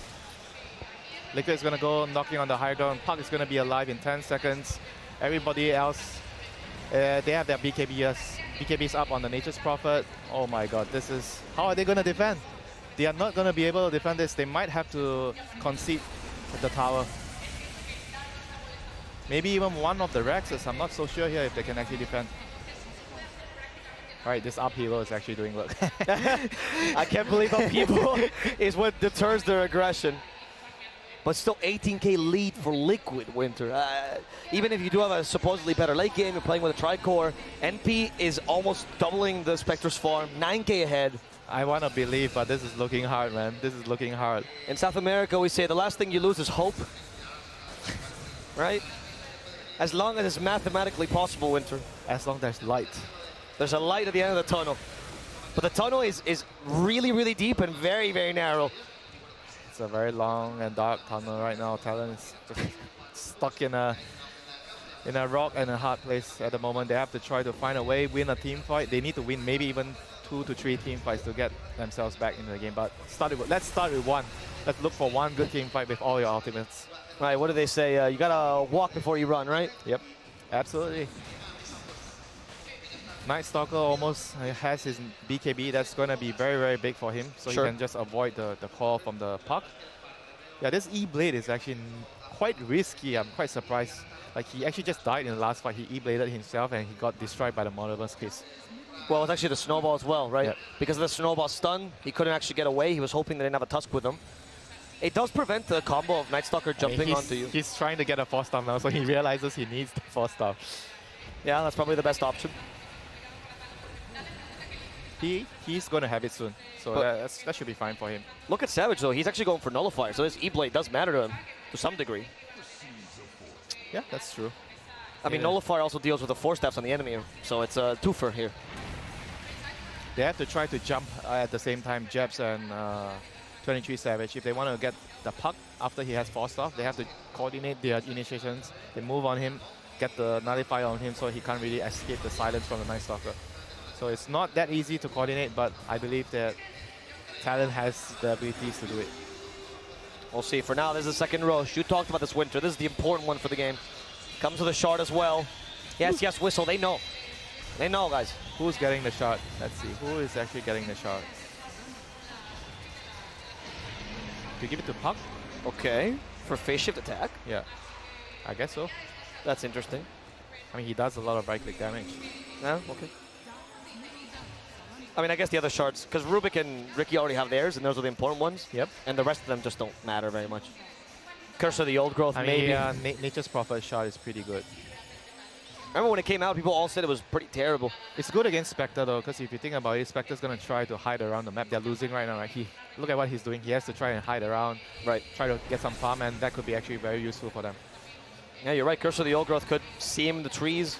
It's also useful for the Night Stalker as well. Yep. But Nisha is Nisha, and he wants the damage. Yeah, he's the boss, you know. If he wants the shot, if he wants the Roach kill, you give it to him, man. Yeah, he says one thing the whole game, and that's the thing he just said. So you got to listen to it. It's in his contract.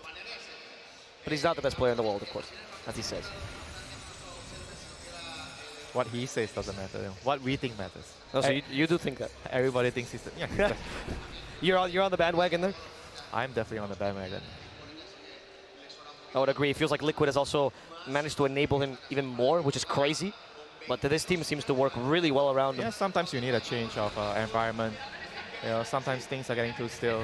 However, for Talon, you know, they have to try and dig deep as usual. All the Talon games so far, like even during the group stages games, you know, some of the games, everybody, all right, Talon's done. But somehow they find a way. They always find a way, you know. They don't give up. They find a C way, honestly. Yeah, they find a C way. Yeah. This is the team that, I mean, we had the region which had the longest game time by like 8 minutes. So there is a reason for that. They're experts in the late game. As long as you don't give up, there is always a chance the enemy messes up. We'll see if Liquid gives him that chance, though. It seems to be out of Talon's hands right now. Yep. Pushing the racks with a double damage Mickey. It's not going to take long to destroy the structure. They have to give this Rex, I think. They have to give up this Rex. There's no way they can fight here. No, they just have BKB on Zai. Zai is pretty much a carry now. He's gone from the pushing Lycan. He hasn't even finished the Helm of the Overlord. He's just straight up a carry. They have buyback on Spectre. I think what they need to do is they have to send a Spectre in front, try to let Liquid jump on him, use buyback, and try to turn the fight. Okay. We'll see the play. Oh, not if Nisha is annoying them like this. He gets away easily, and I think that was the Shadow Step that they used. Yeah, that was the Shadow Step. All right. So they only have Haunt now. Denying the Rex, okay. Yeah, sure, that's the desperation mode. They even missed the Scatter Blast. Mickey's not too phased by this. They're going to go for the last set of Rex. Nothing is stopping them, really. Yep, we've seen Talon did this in the previous series. They gave up a Rex against Shopify to try to get into the later portions of the game where their heroes are going to be stronger. But here, the game is entirely different. They are further even behind. This is looking tough, but I do believe it's the right decision. They have to try to wait for this Aghanims, but he doesn't have time to get the Aghanims, so they have to defend the racks here, the last remaining racks. 23 strategy, there's a Dark Ascension. Okay, this is the attempt from Jabs. And they do kill Nisha to begin with. That's a pretty big kill for them. As they go for Insania next, Insania is just diverting their attention because the rest of his team is just pushing him the tier 3 down. Mickey is slowed down by the upheaval. What are they going to do? Will they retreat? No, they stand their ground, actually. Liquid, confident, shapeshift from Zai. Now Mickey, there's a snowball going on to him. He can't really prevent that, but he's quite tanky. And with a rock, perhaps, they get rid of Jabba. Now they go for the real targets. Mikoto might be down, but can Mickey and Zai be strong enough, apparently, to route Jabs? That's good. Mickey, carry flight, going for the Warlock instead. Easier kill. Now the Spectre has Silver Edge. Spectre needs to run away. She's broken, and she's going to die. She has buyback. 23 Savage needs to buy back immediately, but Mickey just literally clicked the ground, chose the right targets, now found Mikoto. That's going to be a dieback to Snowball. He's being baited out. Come here, Little Tusk. Come here. We'll treat you to a nice drink. And he does. Oh, no, Blink he's into dead. the trees. He is dead. Another Silver Edge break for the Spectre. The Spectre is barely able to get away. And at least they stopped Mickey. Finally, Mickey has stopped attacking, but anything that comes close to him dies at this point. He has the Death Touch, the Eat a Creep. It doesn't matter. Everyone's running away from this turret of destruction. He still have an Aegis. Oh my Mickey just god. lifts his hands. He knows that they need to move right now. Nisha's joining him. He's doing an aggressive TP as well, and he continues. The turret moves. Someone stop Mickey, please. I'm afraid nobody can, Alvaro. He's just too much of a beast at the moment. Aegis is timing out in 20 seconds. Can they actually time the Aegis and kill him as soon as the Aegis expires? Range Rex will fall at this rate from Mickey. They're going for the melee as well. That's going to be Mega Creeps, and the Aegis still in his possession, timed out because that's how tanky this man was. Oh, this is just not looking good for Talon. They don't have the best heroes to defend Mega Creeps. No cleave, no Battle Fury. Spectre's not that great at dealing with Mega Creeps. This is looking like they need more than a miracle to win this game. Yes, they do. Can we get some technical problems now? Or is Talon just doomed? No pause major now. Everything's going smoothly. And smoothly is Liquid's win. As they take down the Ancient now. One last fight for the boys. Jabs initiated by Mickey. They've realized this man's invulnerable. He's immortal. He can hit anything. And he'll hit the Ancient to finish the game. The man's vibing. Liquid's winning. Talon lose the first game of the series. Yeah, Talon has to figure out how to deal with this Liquid aggression, you know. Going for the super greedy draft, but it seems against Liquid, they found a way, you know, the Zoo meta, the Zoo draft. They're able to pressure the map, take everything away from you. And also the fact that they had a really, really tough laning phase for the Night Stalker. I felt like that was one of the primary reasons that they were so far behind in the early game. The Night Stalker just couldn't contribute until around 15 minutes. That is not something you want happen, you know. They seem to have found themselves in this game, found their strategy. We talked about this, you know, the early game had to be played really well, and they played it, you would argue, impeccably, honestly, the first 20 minutes at least. Yeah, I was even saying when I was looking at the player camps, I was looking at the Liquid players, oh my god, they have the faces. He did say, he literally just read their faces, and he goes, Avo, I think Liquid might just win this first game. And he was correct. Winter the Oracle. Oh boy, what do they do? Okay, you've been on this situation before. You've been in the team. What's the speech now to get back for game number 2? They have to just forget everything and play a new game. They have to try to reset. Don't try to put yourself too down.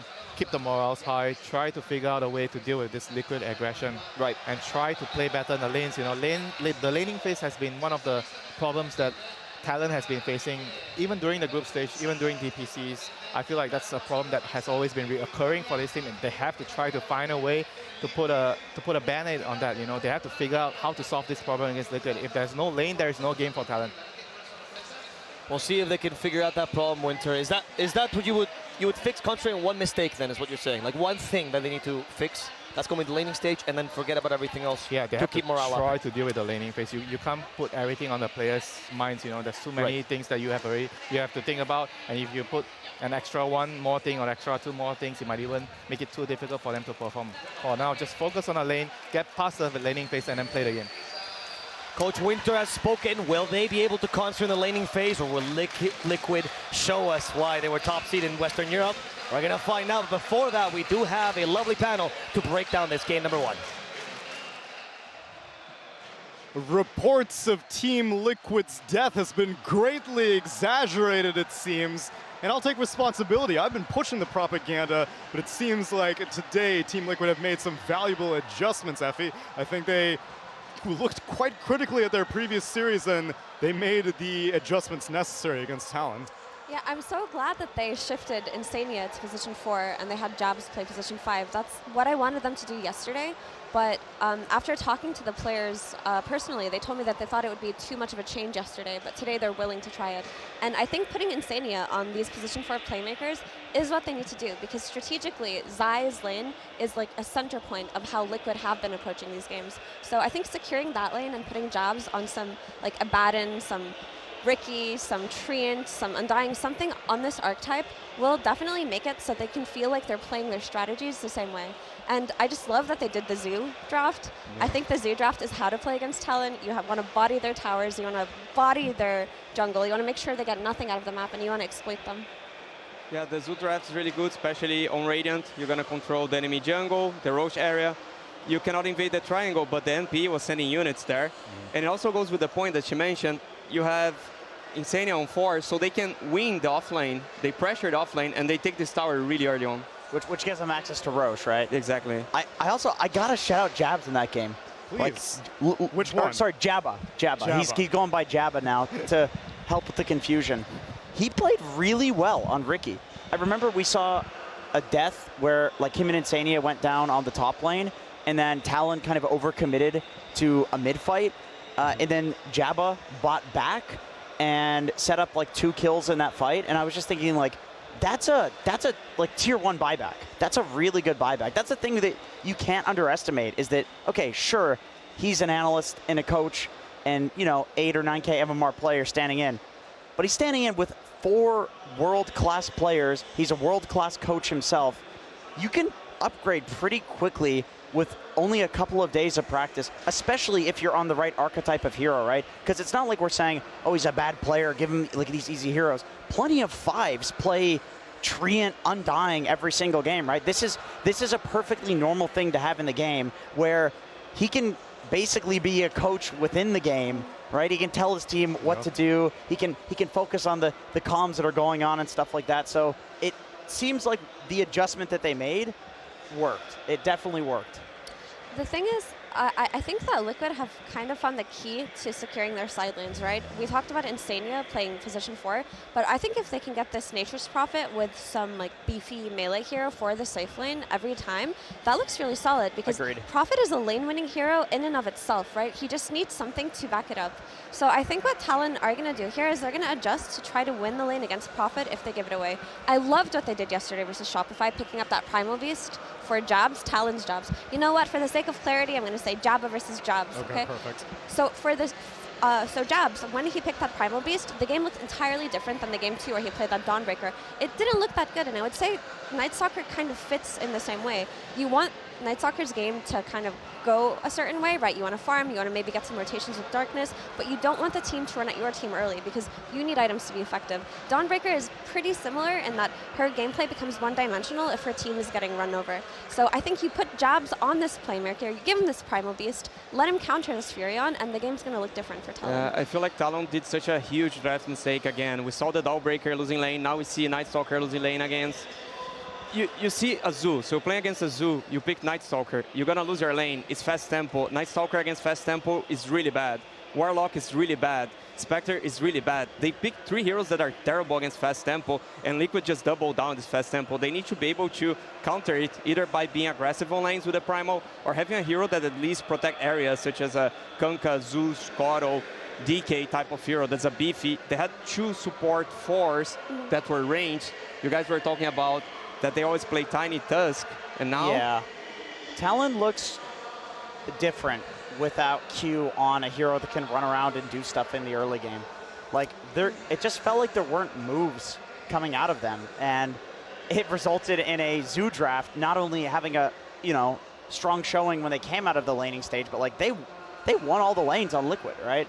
So maybe that's a result of not having the 4 position that they're used to having roam around. And then also throw Jabs on a carry as well. I feel like this Talon draft, it was off from what we've normally seen, but that also could be on account of Liquid just figuring out that Talon looks bad whenever Jabs gets completely shut down. I also feel like maybe Talon's draft isn't too bad if you kind of zoom it out and not look at Liquid's draft, but Liquid had the right approach to playing against something like this. Because you look at Talon's heroes, you see the Spectre, you see the Snapfire, you see this Warlock. Like, these heroes are pretty good at defending their own triangle, right? If their Spectre just wanted to chill and farm there, I can see how they could have turned a fight or two. If Night Stalker just presses Darkness, they get the Fatal Bonds off, they get a good Golem, things could have changed, but Liquid did not give them that. They did not play into their triangle in any way. They just focused their priority on the main jungle, on kicking them out of lanes, of chasing them away. This goes super back to the draft when I mentioned the Liquid can win with Radiant. And I feel if Talon was Radiant, they could win with this draft because you protect your try, and Liquid needs to invade it in order to get access to Roche. But if you're Dire, you just ignore them. They just ignored the triangle and kept with the big jungle. They have a free Roche because they have control of the full area. And we've talked about how, like, in this patch, or at least in this major, people don't seem to be valuing the first Roche that much. So you'd think, like, oh, Radiant protecting their triangle, taking over the enemy jungle, like getting that Roche, doesn't matter so much. It's one Aegis, right? People want that Aghanim Shard. With the Zoo draft, that's different, right? It's like you constrict the map so much with all of the summons. It feels so oppressive. It's impossible to play anywhere. And you have a bunch of heroes that need to farm and need to go into the late game. So the first Roche does matter when there's this, like, huge committal to the Zoo meta. Maybe if it's just a Furion, not so much. Whatever. You give them the Aegis, they're not going to control that much of the map. But Lycan plus Nature's Prophet plus the Ricky running around sleep darting you, like, you don't want to lose the map early against this lineup. Yeah, I think Talon, if they want to make an adjustment for next game, they should start looking at this Rubik too, how they want to handle it, if they're going to steal it for themselves or eliminate it, because I feel that this Rubik gives Liquid a lot of potential to play the draft the way they want to. Yeah, they shifted Insania to 4 this time, but it's also a hero that Jabs plays if they kind of feel that they have to put Insania on some Oracle or something wild like that, right? If the draft develops in such a way. So I think that Talon can make it easier for themselves because Liquid are still playing with a stand-in, and there are going to be holes in their draft that they can exploit. I'm with you, though, that Talon does look different, because even though Jabs lost his lane, it's the off-lane Night Stalker Jabs lost his lane. It wasn't because Liquid specifically engineered that. It was a final pick Night Stalker, and he knew the lane that he was going into. And I assume that the main idea behind the Night Stalker is, what, I'm just going to eat the Overlord creep? He didn't even get an Overlord. He didn't even get an Overlord. I thought that was a great little itemization thing from Zai, where he went for the Vlads plus the Dom just for the early game, and then the Vlads to buff up his team. But then he started going for, like, AC, drums, BKB. That's cool. I've never seen that before. Is Insania signing a boot? Dude, he's feeling himself right now. Is that a shoe? I think it's a cast. Oh, it's a cast. Yeah. Okay. Or somebody a sock. broke their foot kicking their computer when Liquid lost the game in Gladiators. But yeah, jokes aside, I'm just glad that Liquid got this win. I feel that Jabba might have felt very bad after yesterday, but he looks happy. There were hugs all around. I mean, this is kind of the confidence boost that they needed, that, hey, we're still really good. We can play with this, and we can make this work. So I'm just happy to see the smiles on their face today. Yeah, even if they do end up losing the series, I think, like, it has to haunt you if you don't get a single win on main stage. You get double 2-0'd back-to-back, and then you go back to just normal life. But he's getting a taste. He got the victory, and it was a well-deserved victory. And putting him on a Ricky, putting him on non-skill shot heroes, I feel like that Mirana was like a high-stress game that he played last time. That's a tough one, yeah. I think what probably feels good for him is that he had a good game, too. Like, that was a solid Ricky performance. Absolutely. He was setting things up. He was doing his job. He did exactly what he needed to do. So that's got to feel good. It's not just, oh, I got carried this game. Thank God I didn't lose. It's like he had great impact. Yeah. And on the flip side, I feel that Talon now, they kind of need Sunby to knock some sense into them, because this is where he comes in as a coach and gets them to calm down and, like, reevaluate the draft and their approach to the game. Because he did mention in his interview yesterday after Talon beat Shopify that he thinks that an issue with a lot of C teams is that they can underestimate their opponents and get complacent. And he said that he was a little bit worried that Talon might get complacent. Said he was going to yell at them. Yeah, because of Jabba standing in. So I think now is the time to kind of snap them back into it and let them respect Liquid, like, as the world-class team that they are.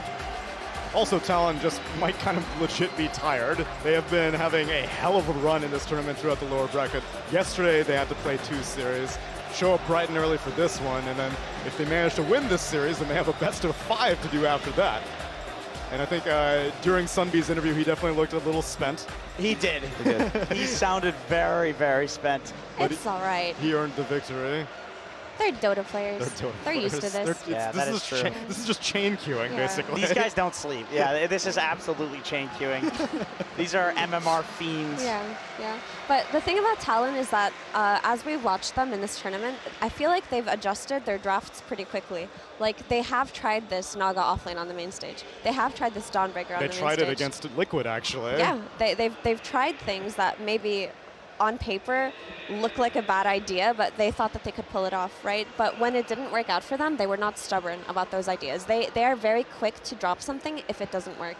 So I think that they're not going to brute force these ultra slow lineups versus Liquid. Yeah, drop the Warlock, please. You are inviting Zoo, you are inviting heroes that play fast. Even an Alchemist would be a free win against our Warlock. Such a slow hero. If you fast tempo against him, the game gets unplayable. I mean, last night, you were telling me the hero that you wanted to not see in Talon's hands was the Elder Titan. And Elder Titan against this draft must have been way better in that situation. Would have been good. It's way better against Zoo. So please don't invite the Zoo when the only counter to your lineup is a Zoo. I know the counter. Tell me. It is a Winter Wyvern game. An uncontested hero? We are going to see Winter Wyvern for the first time in this major next game. Yeah, if anyone hasn't been keeping up, there are still 12 uncontested heroes, which means no picks or no bans throughout this entire event. Axe, Juggernaut, Sand King, Witch Doctor, Necrophos Dazzle, Clinks, Meepo, Ogre, Medusa, Grimstroke, and Winter Wyvern. She hasn't shown up yet. A Sand King last pick would have been better than the Night Stalker, 100% sure. But that would have been good. A Timber pick could have won in the game. Yeah, either of those. Anti-summons, something that's anti-summons. Yeah, you CMP is carry, and then you pick a losing lane against him. Does that make sense? Yeah. Unless they thought they could greed it out and they didn't think that Jabba would be such a beast on this Ricky. I mean, Primal Beast, I feel like, is the #1. True. Was that banned. taken out? It was banned, okay. That would be the #1 if it wasn't. Yeah, Liquid took it out second phase. In the second phase, yeah.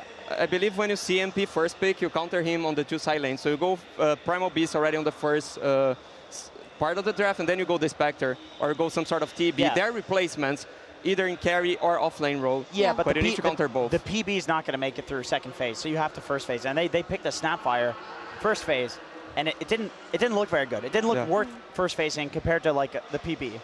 Yeah, it may have also been a denial pick, because I know there's like a relationship that Liquid liked between Snapfire and Undying. Undying ended up not showing up in this game, but there's a lot of meta gaming going on in this draft. And let's, with the Jonan jacket, quick question, Effie. Do you think he's more of a Kakashi, or am I always mispronounce There's no way he's Kakashi-sensei. Is he a Shikamaru?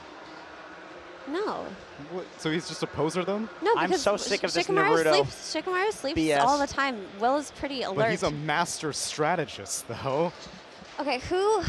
I think Jabba is the Rock No, Lee of Dota. he is. I'll tell you, he is a Jiraiya. Okay. Like he brings energy. He makes people have fun. He takes them out and about. He puts them through training journeys. But he can also just do like the older brother father figure type of role. I feel like he's Jiraiya sensei, but he's not Kakashi. Kakashi's a bit too mysterious. You know what I mean? Okay. Well, Insania would be very happy to hear that, because he's been having Jiraiya as his profile picture. Love dropping obscure anime references on a Dota major. You want the Dota, I'll give it to you. It's time for game number 2.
Welcome one and all to game number 2 here in the Lima Major, the lower bracket final between Team Liquid and Talon Esports. Team Liquid 1 game up despite having the stand-in, and right now Talon Esports searching for answers. The game 2 draft is already underway, and we need to see some major adjustments coming in from them. Crucially, we need to see Q on a hero that allows them to do stuff on the map here. But more importantly, they need an answer for Nature's Prophet. Completely undefeated by Team Liquid, 100% win rate across 6 games at the Major. Ari, what's the response here in the event that they do give away the Prophet again? Well, initially I would expect it to be banned out, but if they do take the Prophet, then I really hope to see Q on the Tusk or the Tiny. We really need to roam and like shut him down early, stop him snowballing like last game. He was just too fat, too strong, and Talon can deal with him. Yep, I'm hoping for the same here because they have not lost with Nature's Prophet on the side of Liquid, but Talon have not won unless they have Tusk or Tiny for Q at the main event so far. So we're going to be hoping that they do manage to find a way to slot that hero into the draft. The Game 2 draft, as I mentioned, is underway. I do want to also see them maybe try and angle for this Treant Protector because they've looked pretty decent when they do have it. Well, they get the Treant Protector. They do not get the Tiny. It's banned. Tusk is most likely going to be banned in the next game. But Fia, what do you make of this respect being shown towards Jabs? They leave Nature's Prophet and they say, you know what, Ricky was the problem that game. I mean, I think this is a really cool approach to dealing with this game because Ricky's not the highest execution hero in the game, right? You're kind of just chilling, you're throwing darts out, coming in as a stand-in. That might be a very easy position where you can succeed in. So I think them respect banning that is going to force them into a different situation as well where they might be able to get a bit of an edge against the stand-in. They're really just targeting Jabs here. Yeah, we see this Primal Beast as a response to the Prophet. It's really good at ganking him in the early game. There's a slight problem when he gets Sprout and you can leash at level 20, but until then, the Primal Beast is really strong from the mid lane at ganking the Prophet. There's still potential for them to play this from the off lane as well, right? Jabs can play this hero. We've seen them also, you know, if they are playing melee strength 4s for Q, what's left? If you're not playing Tiny, you're not playing Earthshaker, you're not playing Tusk, there's a non-zero chance that you end up playing Primal Beast instead under these conditions. So it could happen. We'll see what happens as the draft unfolds. As Puck Lina get removed as well. More respect being shown towards the mid lane as well here, Ari. They're like, the game was a little bit too fast for us. Let's try and slow it down. Yeah, and also back to the Primal Beast, we can see in some games Whisper started playing a Vanguard Primal Beast, which is really good against the Prophet. Yeah. We saw Jabs do it in the last series as well. So this could be like a lane counter or a mid ganking counter. It's like really good in both ways. And the Clockwork is really good in lane against the Treant. It's like hard for the Treant to harass him because he's really scared of being battery assaulted to death. And he's also good at cancelling the Primal Beast spells. So, yeah, both sides have responded really well to each other here. Yeah, and we're going to see that Q will not be getting Tiny, will not be getting Tusk this game, as they're both now banned here. And that's what's kind of afraid about in the last series there when they put him onto the Snapfire. I was praising, oh, he got his Tusk in the first phase. They're really happy. They chose to do an audible there and throw a Tusk in the mid lane. And now it feels like they're playing a different type of game, where they have to make their mid make rotations instead of Q. But they've just looked so damn good on Q being the one making the rotations. There's not a lot of heroes left that I feel like are really good as like that POS 4 that can roam. I mean, we saw Crit play Earth Spirit, which looked really great. I'm not entirely sure if Q plays that hero. Shaker hasn't looked great. I'm not sure. Ari, are there any other POS 4s that are good at roaming and making plays happen in this meta? Personally, I love Primal Beast POS 4. All right. I don't know if he plays it, but it's a possibility. Yeah, Earthshaker, Earth Spirit, they're not that strong, but they're the only ones left that I can think of. It's either that or they just need to adapt, right? And then he needs to play these range POS 4s, and they need to somehow find a way to make it work. We're going to also be seeing, in the last game, that Snapfire was his first one at the tournament in its entirety. So I'm not entirely sure this is the place to necessarily be pulling out heroes you haven't played in a while. But, you know, a lot of teams have done magic in the pretty much clutch situations. And he has played Primal Beast before once. One professional game on Primal Beast 5 months ago. So in the event that he drags it out here, it would be the biggest show of strength coming in from the side of Talon Esports. There is one melee 4 that some teams were doing a while ago. I've not seen it this tournament, but previously Sven POS 4 was quite popular against physical damage lineups. Prophet could be the start of that. If they see like a bit more, maybe they take a Sven here on POS 4. Actually, how about this here, right? We put Sven POS 5, and then we play the Treant Protector as the POS 4, right? That way we have one side of the map give you sustain out of the tree and protector. You have BKB piercing disable. The other side of the map guarantees some additional armor so that Nature's Prophet is a little bit weaker early on. And then maybe this Primal Beast picks up the Vanguard we're talking about, mitigating a lot of the damage coming out of this Nature's Prophet in the early game. I mean, it can work, but I don't want to see Talon do that. I want to see them be aggressive. Like, roaming tree is not aggressive. Like, he's going to be very passive. He wants to play in the lane a lot. I want to see Q doing what he does best, setting up kills, making the mid lane feel threatened for their life. All the heroes we talked about, he has played this Shaker. And he has also played Mirana, which is very good with the Primal Beast as well. So I think those are the two heroes that Talon are most likely going to pick here. But if he does play that Mirana style, I do want to see the Primal mid most likely. That way he can play around his mid laner a lot. I know Jabs does like to play this Primal as well. In the game they won, he did go exactly that Vanguard build into Mana Boots, into like BKB Refresher. He was really far in that game. But either way, Mirana is if they play the Primal mid, Shaker, then I think just give Jabs it, and then you just roam on the Shaker, get that Vanguard, let him self-sustain. So let's see, Storm Spirit gets taken out, Ember Spirit, the response from Talon. They have to lead the charge here in the second phase of picks. Several options. For Jabs, they're still a little bit open. I would also like to see them get a hero from Makoto as early as humanly possible. And they pick up the Rubik for now. All right. So that's going to be our support duo. We saw this quite a lot throughout the group stage already, the Rubik tree and support duo. It was either like Rubik tree or Rubik Undying. They were really strong for the most part. Yeah, generally speaking, these two supports are considered like S-tier supports, but it does mean we're not having a melee support on Q, and we're also very static on the tree. So maybe the Primal Beast doesn't have that much to play with, not much damage to work with. It's like a little unconventional for this team. And I think the Rubik here is one of the Q's least successful heroes this tournament. He's at a 25% win rate with it, so it's not exactly like the style we want to see them go for. It is an okay Rubik game in a lot of ways. I guess you can toss people out of the cogs. It will give Jabs a stronger laning stage with whatever he plays because Rubik is such a strong laner, but it's not really going with the archetype of what Talon's been winning with. They're doing something different. So far, there's not really any good spells to steal. That's like a bit weird with Nature's Call and Teleport is quite nice, but it's not no damage, no lockdown or anything like that. But the save from the extra cast range on 4-staff and the shard is really nice against these heroes. So that's one thing they have going for them. Yeah. Team Liquid now can look at this response, decide what to do. This is when things get interesting for them, deciding how to protect Nature's Prophet or if it's going to be played in the off lane. Because we did see in the group stage, a lot of times is Nature's Prophet getting exploited by these exact two heroes in the laning phase. The Primal Beast Rubik making a lot of difficulty for the safe lane hero. So we'll see. I think right now you just pick up the Nisha hero and decide later. And indeed, they go for this Pangolier in the mid lane. Pango feels good, you know, give them some team fight, give them some movement off the map. And Nisha has just been a beast on this hero. But to be fair, he's been a beast on everything. Yeah, I just kind of want to mention real quick about Liquid. I think last game, something that we didn't talk about too much yet is the fact that Insania played position 4. Yeah, that's true. Jabs played position 5. Insania hasn't busted this Disruptor out even once this tournament. So I'm thinking Jabs is just switching to 5 now, and this Disruptor might be a comfort pick of his that they're just busting out here, and then Insania is might pick up the clockwork and play position 4 this game. Okay. I'm hoping that would be pretty interesting to actually have happen here. I don't think I've seen much Insania clock, but it is clockwork. You should know how to play this hero as a support player. Yeah, we see the TA come out, which is it's one of Talon's favorites. Not many teams are doing this, especially from the mid lane, but Talon really like it. It fits their style a lot. They want to farm a lot on their 3 cores. If they can hold the game of this TA from mid or safe lane, which like they play it on both, then they might win this game if it goes late. Obviously, Talon, one of the teams that plays for the late game. We heard from 23 Savage in the one interview that in C Dota, you just play late. Everybody just keeps farming. So Makoto, this is likely going to be his hero. But one thing I like about TA mid is that, yes, it does farm, but it's a hero that likes to move around as well. It doesn't just stay static in the mid lane forever. What's the likelihood here of them stealing some strats here from Team Liquid and running like some dual range cores in the mid and the safe lane?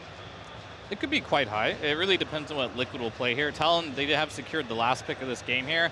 I think we have seen before in a game where they like this matchup. The TA against the Pango, it was actually against eHome, they ran this exact matchup. And then 24 ended up picking the last pick, Monkey King. So whatever they do here, I think they're in a position where this TA, it could go safe lane against the NP. I've seen that be okay in some games, but they are totally fine putting it versus the Pango. But they're going to see where this NP goes. That's the important part. If it's going to be a carry or an offlaner, and I think one thing 23 is just really going to focus on for this last pick is just winning his lane. Yeah. Right? And that way they have the double carry, winning lanes into like an easy transition into the mid game.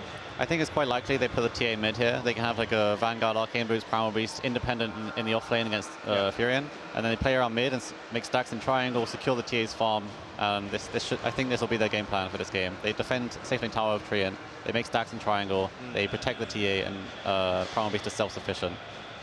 Yeah, then we can kind of look at 23's hero pool that can play around the TA. Will be maybe the Monkey King, maybe we've seen him play Doom a lot in the past. There is, depending what they pick here, he's played heroes like Bristleback, but are a lot less greedy. So he's going to see his matchup, basically, and that will determine a lot on what he wants to play here. For Liquid, though, they do get to decide what they want to do about this Primal Beast. Is it okay to put an NP versus it, or do they want to try and punish this Primal Beast with another carry pick? Talon seems to feel that they're looking for an offlane hero for Zai here. If that is the case, Ori, what's missing in their lineup? Well, never mind, it's not going to be an offlaner. It's going to be an offlane Nature's Prophet. Safe lane Morphling going to be rounding out the draft here for Team Liquid. Alrighty, so for Talon, if you're 23 Savage right now, you have the 24 pick in the draft. You've seen the lay of the land. You know what your lane looks like. You know what your carry-to-carry matchup looks like. Who do you want to end the draft with? That's a great question. If they're feeling very greedy, there could be something like a Terrorblade. I know Talon do quite like to run these double, really farmy cores. Is there Ursa in the game? There is. There is an Ursa. I would want to be Ursa, I think, this game if I'm 23. Monkey King's okay as well. I think the Doom carry could work versus the Morphling. There may even be a slight possibility that Liquid run a safe lane Pango and have Nisha on Morphling mid. Given that Mickey used to play mid a lot, and I'm sure he plays a really good Pango, and Nisha also loves the Morphling. They could like swap these lanes up to be anything really. There's also a non-zero chance that the Pango goes off lane, the Morphling goes mid, and then the Nature's Prophet still safe lane. Yeah, the options are very open. Yeah. I don't think they'll want to do the Morph versus the TA mid, though, if that is what they choose. But if they pick some other weaker mid that can be exploited, there's the Terrorblade. There's the Terrorblade. They're going all in for the late game here. All right, this is Talon style. You know, they might not necessarily be picking the right things for Q all the time, but the one thing they will always do is give themselves an opportunity to farm for the late game. All right, carry player, talk to me about this. You're Terrorblade in this game. Do you feel confident being able to carry Talon Esports to victory and force a game number 3? Absolutely. You have a pretty easy lane against the Nature's Prophet. The Pango, when he's rolling around, might be a little bit annoying with the disarm and stun, but you are a ranged hero. You're going to buy Scotty versus the Morphling, and then you have Makoto. I think Talon being greedy is all about like being able to make it to that late game timing, and I think their laning stage does allow them to do that. Yeah, Talon's lanes look really strong in this game, so I think they'll be able to at least get half the way to the kind of stage of the game that they want. Then they need to make a couple of good moves or survive some good moves that Liquid are making, and then they'll be there. Let's talk about like Team Liquid though, because they have instead put jabs on the Clockwork, and Insania's playing the Disruptor here. Zai's in the offlane Nature's Prophet. Ari, what do you make of this draw from Liquid? What do they need to do to ensure that they win game 2 and get themselves into the grand finals?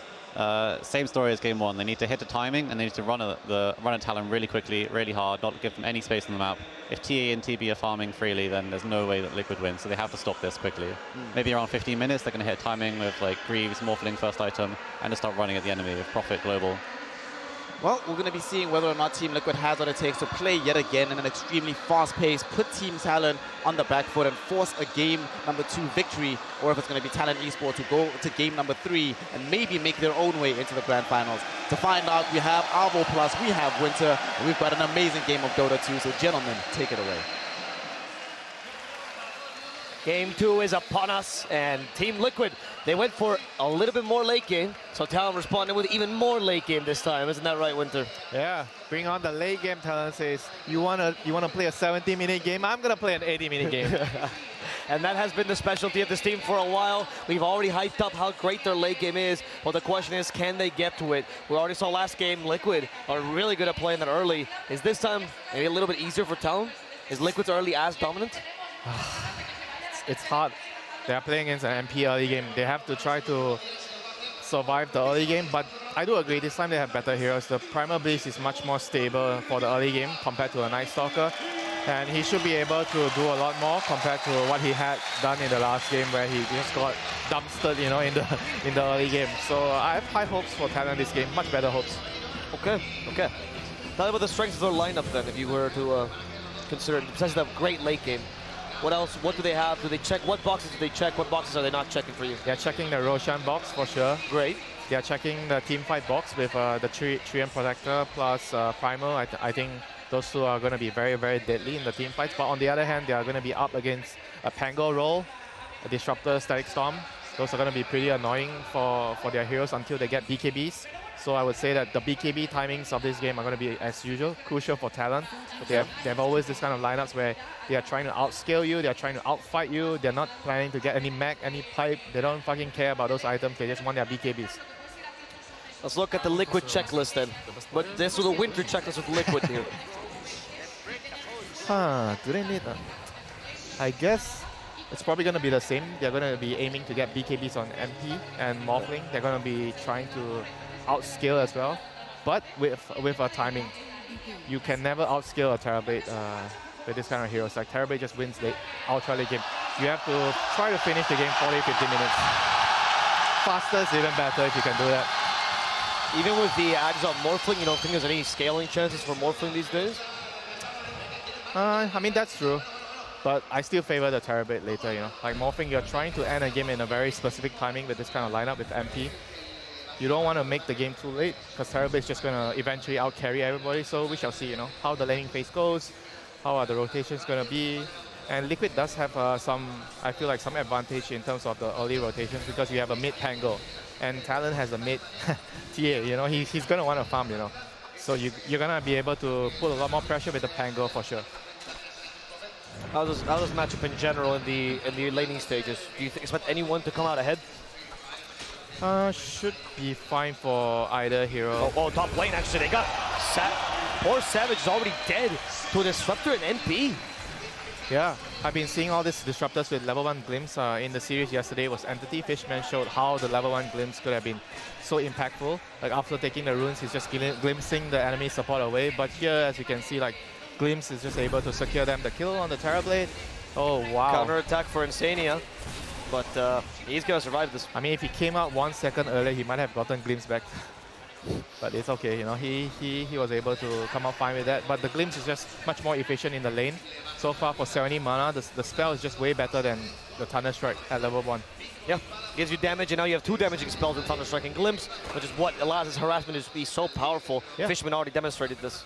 I'm a bit surprised he actually went for Thunderstrike at level 2 because they have 2 ranged heroes. I feel like maybe Kinetic Field is going to be better in the laning phase so both of you can get more right clicks on. But we'll see, you know. Like Thunderstrike is just a spell that, in my opinion, costs a lot of mana in the laning phase. You're going to have to buy maybe extra mangles to support the mana cost.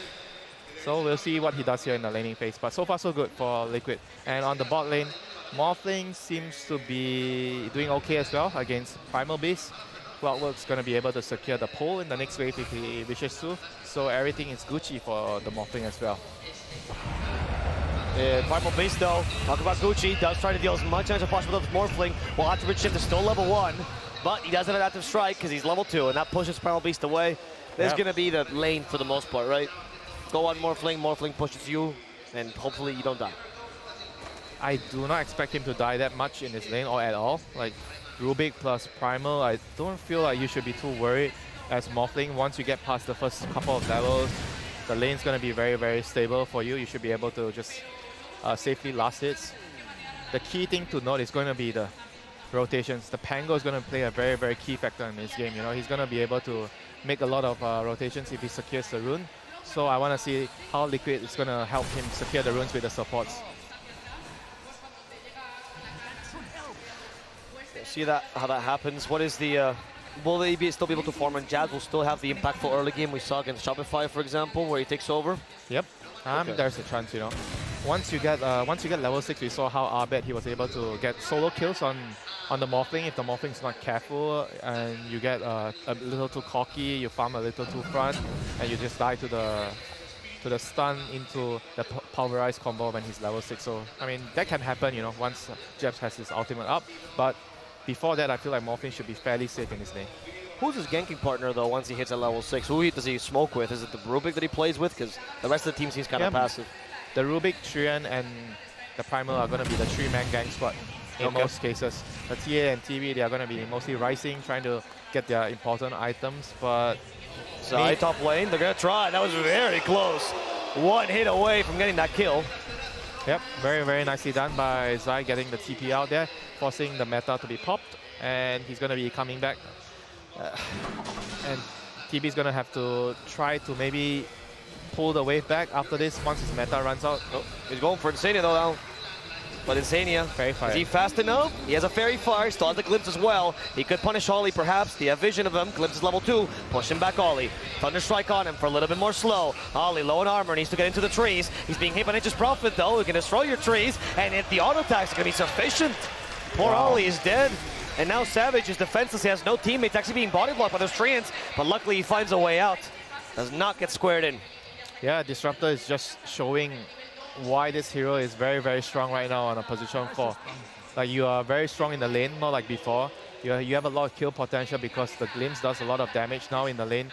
And it's just very annoying, you know, if you overcommit as the opposing support, you're just going to get caught by the Glimpse and die in the lane. And Ollie has to be very, very careful. He can't let this MP get too fat from the laning phase. Otherwise, the game is just going to be run out of control like the first game, you know. If the MP just... You allow him to dictate the play, he's going to take all our towers, you're going to have a hard time. To look at the bright side for Talon though, we do have a TA that's quite farmed in that mid lane. She's doing well, panel based as well. And it's not like TB has been stopped too much in terms of last hit. So this 1k difference comes just from good laning on Talon. Yep. And so far, they're going to have to try to maintain the farm as much as they can and control the runes. You know, I think the runes are going to play a very, very crucial role in the rotations that the Pango wants to make. If the Pango can't make rotations because he can't take the rune, that will allow the TN Terrorblade to farm a lot more in the game. So we'll see. 10 minutes to the next rune. We do 10 seconds, you mean? Yes. 10 seconds. We do see that. The support's already coming in for that 15-minute rune. Let's see if they can find it here. And it's going to be Mikoto seemingly grabbing the bottom rune. That's going to be Illusion. Luckily, not the best rune at all, so it doesn't enable rotation too much. Yeah, it's not the best rune for TA, but it stops the Pango from getting a rune because the rune is going to be much more useful on the Pango, so that's going to be much more important for that. And so right now, state of the game-wise, the Morphling is still farming. If you're Liquid, you're happy, you know, MP is still continue farming. He's going to get his level 6 in a bit, and that's going to try to speed things up for Liquid. But so far, so good, you know, for Liquid. Disruptor is still trying to hang around, you know, try to set up a kill on the Terrorblade. So we'll see if they find any opportunities to do that, you know, unless Nisha makes a rotation, but he doesn't have mana now because he didn't get the root. Oh, and in fact, it's going to be the TP who goes onto Zai. Once again, that TP, and the same thing they did earlier. Force the meta, TP back, and then go back to the tower. Yeah. And you're full HP again, and you annoy the TB who desperately needs meta to lane. Yeah, and Jabba is rotating to mid to refill the bottle. That's actually really, really important for Liquid. And right now, he has a full bottle, so he'll have some opportunities to rotate if he sees a good one. I feel like he should try to maybe look for an opportunity to kill the TB soon. Like the Terrorblade is trying to push the wave out, and he's going to be jungling. If the Pango can actually find the Terrorblade in the jungle and get a kill, that would be really nice for Liquid. And as of right now, because Talon is being more greedy with the TA plus Terrorblade lineup, they are trying to just stack up camps, farm. So if you're Liquid, you have to try to punish this. They see this, the Cloud was trying to steal some XP, but nothing more he can do to stop the farm from happening. Yeah, Mikoto gets the stacks.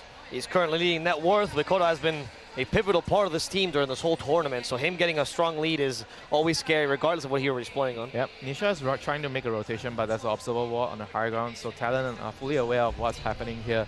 They have to try to maybe use TP scrolls to rotate or try to smoke around the map. If the game is static right now, it's not good for Liquid, you know. If nothing's happening, everybody's farming, you're happy if you're Talon. Exactly, Talon, the kings of the late game, of course. As in the top lane, Nature's Grasp, they're going for Zai, this time no meta though. And Zai knows he doesn't have to TP just yet. Bottom is just probably harassing the Morphling. It looked scary because the heroes were together, that's not going to happen. MP is coming, Zai is here, okay. Yes, the summons. Q, you want to get vision him, Rocket Flare will guarantee that. Thunderstrike as well. Q, you're not going home alive, mate. Or maybe it's going to be Disruptor instead. Turning this around, they do have the Rolling Thunder. Q, healed by the Leechy, will barely live. Q's out. Wow. Wow. How does that man get out of there? I don't know. And now they're going for the enemy jabs. Mikoto wants to kill the imposter, the spy. Goodbye, jabs. Well done. I mean, somehow the TA's rotation there. How does that work? How is the Rubik alive? Yeah. What level is that Leech? The TA's rotation there is key. You know, he's able to kill the Rubik, kill the Disruptor, and that allowed the Rubik to survive there.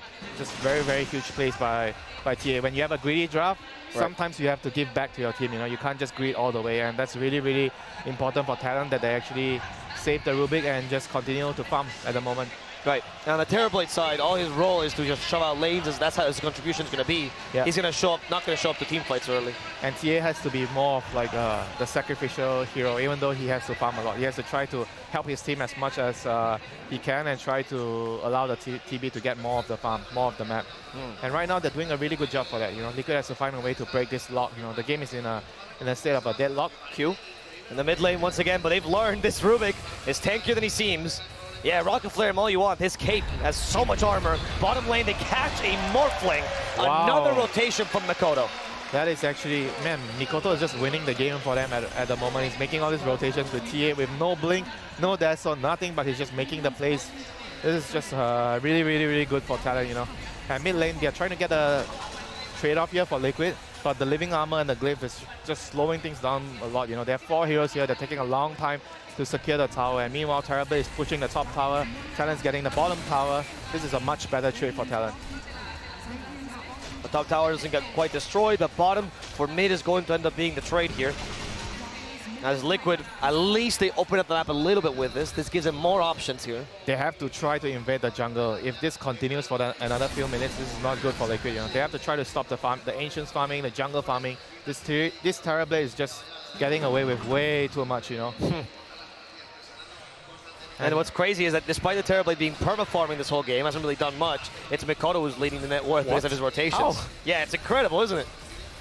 I guess he gets 3 kills. He has 3 kills, that's why. And one of them is on the Morphling. He's going for Desolator first as well, which will also improve his farm. Do you think for a mid-TA you still go for Deso Blink Dagger, or do you go for the carry TA build? Oh, that's a good point. That was what I was expecting, you know. You have to go Blink, you have to try to play around your team first and allow the Terrorblade to farm. But because maybe he's looking at the game and he's feeling like, I've already done a couple of moves with my team.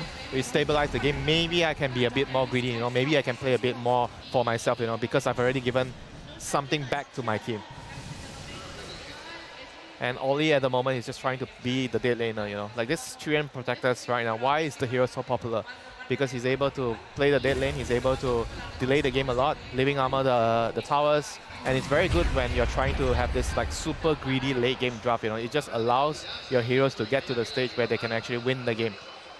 Explain that for those at the back, what you mean with a dead laner, what the importance of a 5 being able to take the dead lane is. He's taking the rubbish farm, the farm that nobody is taking. Yes, you know. he's the trash man. He's the garbage collector, and then he's keeping the towers alive with the living armor. He's just very annoying. He forces your carries in a very bad position in the team fights because you don't want to pop BKB early. Then he just cancels your BKB with the overgrowth. So that's very very annoying for the carries, and it allows his own carry to just scale better in the game with the living armor. So this hero is just very very disgusting, you know, in terms of what he does in the game. Don't you think it's wild how much the tournament has been let out for Talon, who's a team that specializes at utilizing his style? There's just way too many heroes that you want to ban in the initial phase, you know, like the Tiny is one of them, and you have all this Lina, Nature's Prophet, the Brood Mother, so you have to pick your poison, you know, and the Treant Protector is the poison that Liquid chooses to let go. And so far, Liquid has been, I mean, they're doing okay, you know. I feel like they have to try to figure out how to break apart the deadlock that Talon has right now. The grip they have in this game is farming at least 50%. If you look at the map, they have been occupying at least 50% of the map. They've been ensuring that the Terrorblade has Ancients to farm. They're shuffling out all the side lanes. They're doing a really good job in that, and Liquid has to find an answer to this, you know. They're building onto an Aghanim, so on the Nature's Prophet. Perhaps that could be a key to the next fight that they are planning to take. But so far, very quiet on Nisha. You know, I've been expecting the Pango to do a lot more. And bot lane. Yeah, there's going to be Q, who uses the Pango skill against him now. He got Insane, he has Glimpse, and Q will be the real Pangolier this game, Winter. He's doing a lot more. Yeah, that is very worrisome if you're Liquid, and it might have something to do with maybe the runes. They're not securing the earlier runes. That's why the Pango doesn't see any opportunities to move. But so far, he has an Arcane Rune in his bottle. They're going to pop a smoke. Something has to happen for Liquid right now. Sure, but Mickey up top, they see him perfectly. They're just harassing him out of lane. They have no intention of actually killing him. Perhaps Liquid could turn this around. Jabs. The Liquid jabs, mind you. It's already in position. Gets a hook shot. That's going to work for now. Into Rolling Thunder as well, but where's the damage coming from? Nice root. Overgrowth just stops both, and it's now time Mikoto's turn to hit. But Mikoto got disintegrated by the Morphling. Ceases to exist. They seem to ignore the Primal Beast with a glimpse. And Talon, who thought they could take this, were proven wrong. Yeah, the glimpse was very, very crucial there. Maybe if Primal Beast is still there in the fight, they might have been able to hold their ground, but no. Just really, really good plays there by Liquid. I just want to point out the coordination of calculating exactly when Refraction will time out to waveform Wrath of Nature at the same time. I mean, I don't know if they were looking at the Wrath of Nature, listening to it in the map, but that was impressive. Yeah, these guys are that good at Dota. I wouldn't be surprised if everything was calculated. So that's what Liquid needed, a successful rotation by Pango, and now he has another rune, Haste rune. So he's going to be trying to play more aggressive with this Haste rune, and that's going to be key for Liquid again to pressure the map. This kill, big deal. They have a Desolator on Mikoto now, which you saw earlier in that fight. Oh, That was the 2 charges. Insania. No. Nisha setting up the Rolling Thunder, the Static Storm as well. Insania will die, and the glimpse doesn't work in Nisha's favor. Seems like Nisha is gonna retreat now. A couple more hits, but that's it. But Jabs is calculating the onslaught. He realizes a bit too dangerous. There is a haste on Nisha after all. Yep, they have to wait for their spells again. Disruptor ulti expanded, roll expanded. Try to wait for those spells to come off cooldown again and try to make a play. If they can get a kill again, I feel like they could be in a position to take Roche. It's similar to the last game. They have Morphling, they have Nature's Prophet. They should be able to secure Roche if they get a big pick-up with the next move. So you can see there actually, I didn't really notice it was out of mana, which is why the Refraction didn't even come out at all. But the timing of the waveform for Wrath of Nature, perfect. Yep. And Talon Jabs has his BKB up right now, so that's a huge pickup for the Dire team at the moment. TA is going to have his Blink, so that's going to be huge as well. Blink plus Desolator timing. It seems like Talon is going to try to make something happen with this Blink plus BKB on Primal Beast. We'll see Nisha. Okay, one glimpse to set Q apart, but they don't know how far he went actually. And they do have vision around this area, which is why Nisha was maybe in trouble. Gets the rune. As we were talking about, now Pango's starting to get those runes, and they're starting to open up the map much more. Yep. And right now, Aghanims is going to be arriving for Nature's Prophet. So I feel like both teams are kind of feeling that they have the upper hand right now with the last couple of items, and we shall see who gets the upper hand in the initiations. Jabs wants to get Mickey. Okay, they do have to try to slow him as well. But Static Storm by counter initiating, and Jabs just activates the BKB. He wants to get at least 1 kill. He's going to have to settle for the support right now. They're not killing the Morphling now. Jabs kills Jabs. Brother on brother fight, and the Rolling Thunder from Nisha sets up perhaps on Mikoto. Overgrowth as well to stop this fight. Stop Nisha for a second. Wrath of Nature is the same as Overgrowth, but global. That kills Mikoto. Now Q in trouble. He actually, onslaught does not help, pushes him forward, and he's gonna die too. Poor Ollie stuck in the tree, starts to get away, but at least he's not enough killing. And his poor Jabs and 23 Savage left alone. They glimpse back DB. Now in the wrong position. No mana. He's dead. Jabs also out of mana. There's no onslaught. The Fusel Blade is destroying this team. They can't use their spells. They can't hide in the trees. It's only a matter of time until the team wipe happens. Talon thinks they're strong, but apparently not. Liquid is stronger. They lost all their cores. This is a really, really big blow for Talon. They have to realize, all right, time to go to farm, split the map. We are not going to be able to clash head-on against Liquid. Right now, we have to try to take the game slow, Go back to what they've been doing. Take everything slow, try to delay the game. Try to slow the game down. Okay. How do they do that? What's the options to slow the game down? They have Cut lanes? Yeah, they have to try to play with the map, push out the waves as much as they can with the TA traps, with the Terrapin illusions. I don't know, it's playing slow, but they don't have many resources yet on Liquid. Jabs, however, Liquid Jabs does have a hook shot. Nice one, Arvo. Nice one. What? I thought you were trying to play with the words. Liquid Jab? Yeah. No. Oh, no. I'm just trying to figure out who's who. That's the hardest part. The worst part is they also look very similar, right? So it's kind of difficult to tell them apart in the player camps too. In the lobby, I don't know if I can reveal this, but they put themselves in the wrong slots. Intentionally. Yeah, they're playing around. They enjoy this. He did say in a tweet he was very excited about playing against Jabs. Jabs, that is. Now you're getting me confused. So they realize there's an observer ward there, so Ollie's going to quickly deward that. And they have to try to slow down the game, push out the waves, make sure that they have time to get this BKB on TA, like the TA and the Terrapin. All Q. Do they glimpse him? I mean, they have vision of him currently. Q is just standing his ground because he doesn't want to get glimpsed back too far. I mean, he has strength morph, so he's pretty tanky. Okay. No armor though. 1 armor now. I have Trian on my team. I don't need armor. Okay, let's see if that's true. He just keeps getting glimpsed back into the Pango. There's the hook shot now. Jabs trying to kill Q.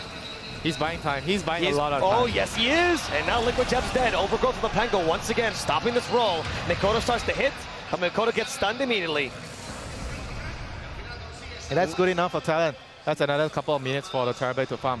Okay. He needs to get to the stage where they have BKB on Terrorblade and they have BKB on Templar Assassin. Like both of the heroes need their BKBs. And so far, they are still pretty far away from a BKB on TA. He's trying to get a shot before he gets BKB. Okay, so he's trying to, he thinks that there won't be enough time for him to get BKB. He wants to get as many items as possible to fight so the Terrorblade can farm. Interesting. We'll see whether it pays out for him. And Insania now trying to invade the triangle with Nisha once again. Oli. Yeah, they just hug onto the few trees he has left. Luckily, they don't see him, despite the fact they have a sentry there, because he's just too far away from vision. It is nighttime as well. Hookshot though, Nisha onto Mikoto. This will be a huge kill if they can get it. Curse to the Ogre, gets vision constantly, and that's going to kill two. Mikoto, from the great start he had, is starting to be hunted down now, Winter.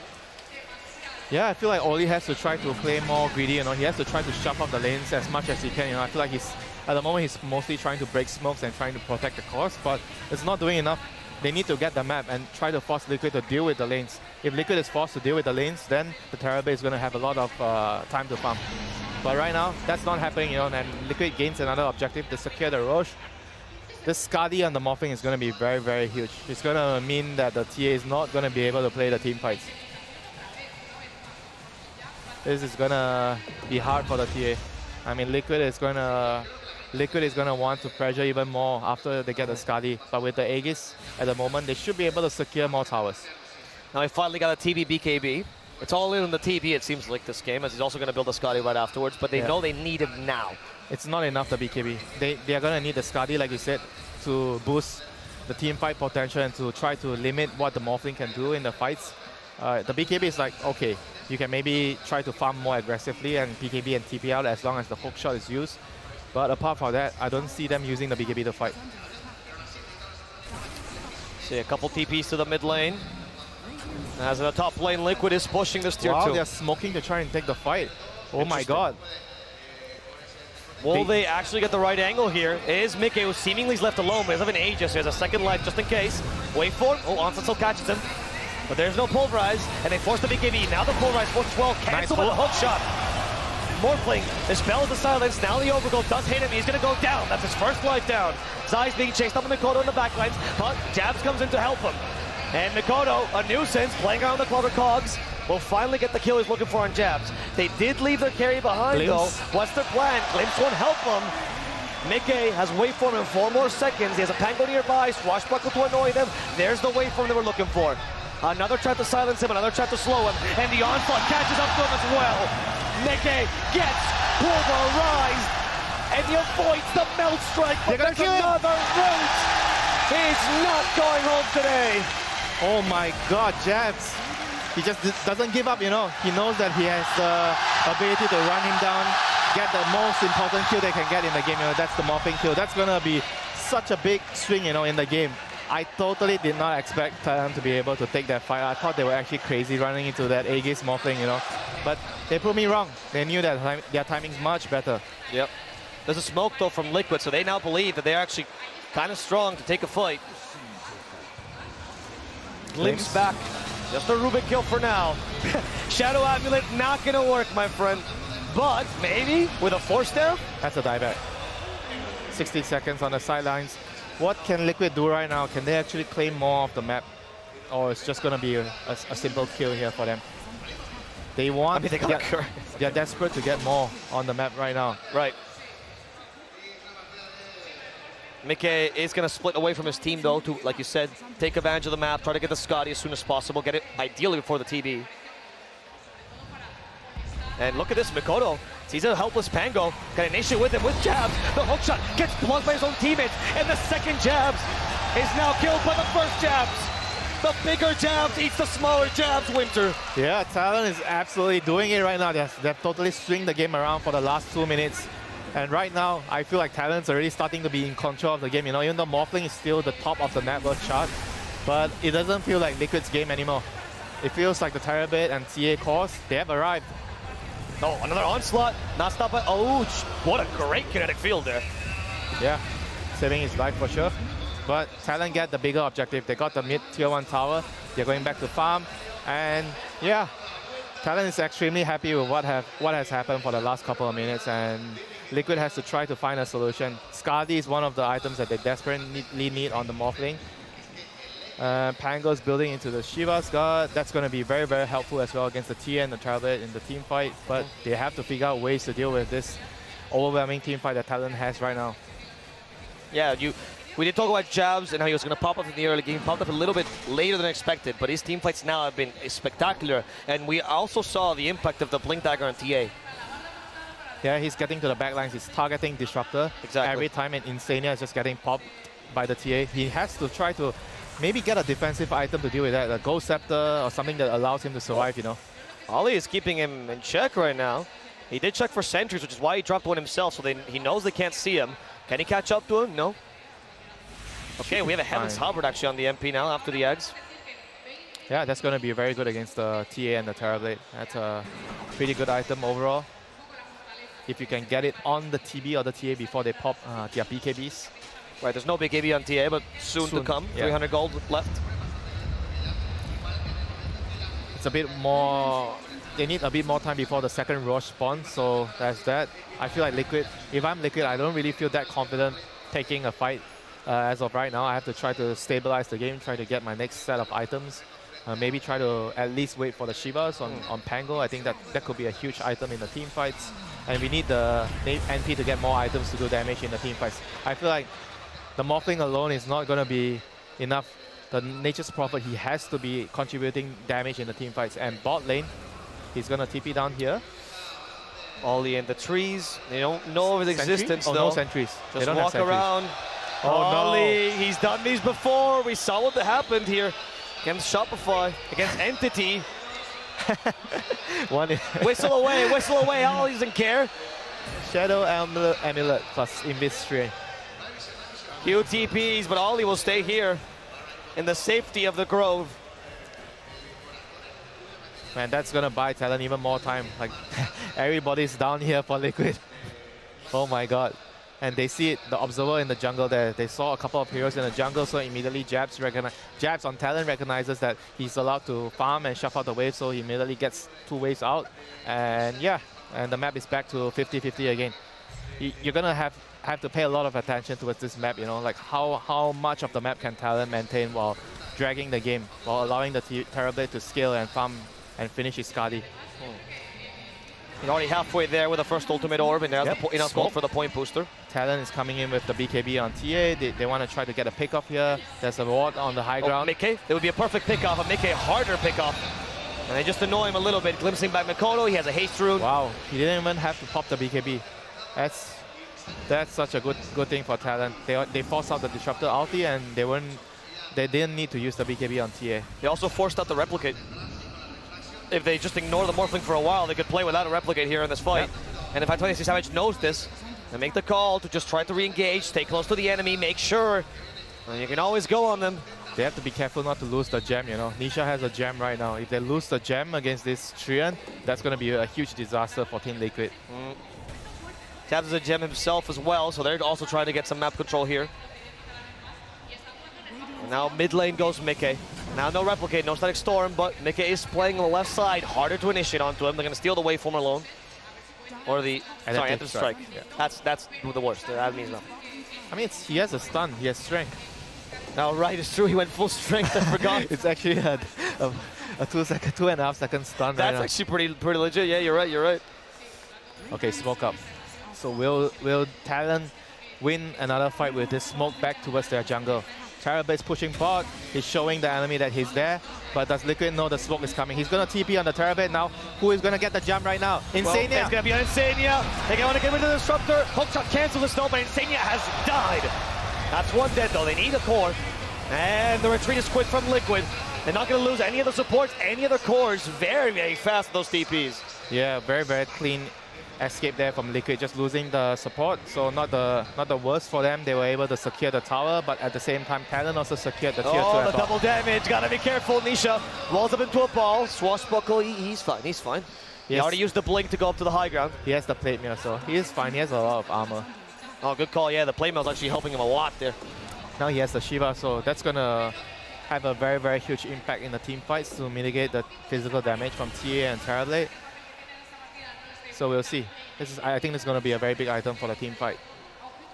Roshan is spawning in 2 minutes, so that's gonna be a huge contention of the game in a bit. And both teams really do not want to give up Rosh. So they're gonna try to shove out the waves as much as they can before they try to make a play for Rosh here. And it seems like Talon is winning that the shuffling wave better right now. They have the wave at top lane close to the tier 2 tower. And bot lane we have some illusions pushing out. Savage in the high ground, Rolling Thunder will surprise him. No, it's actually for the Rubik. They're going for Q first. Got the Glimmer Cape off, however, that's not going to save him against the Morphling.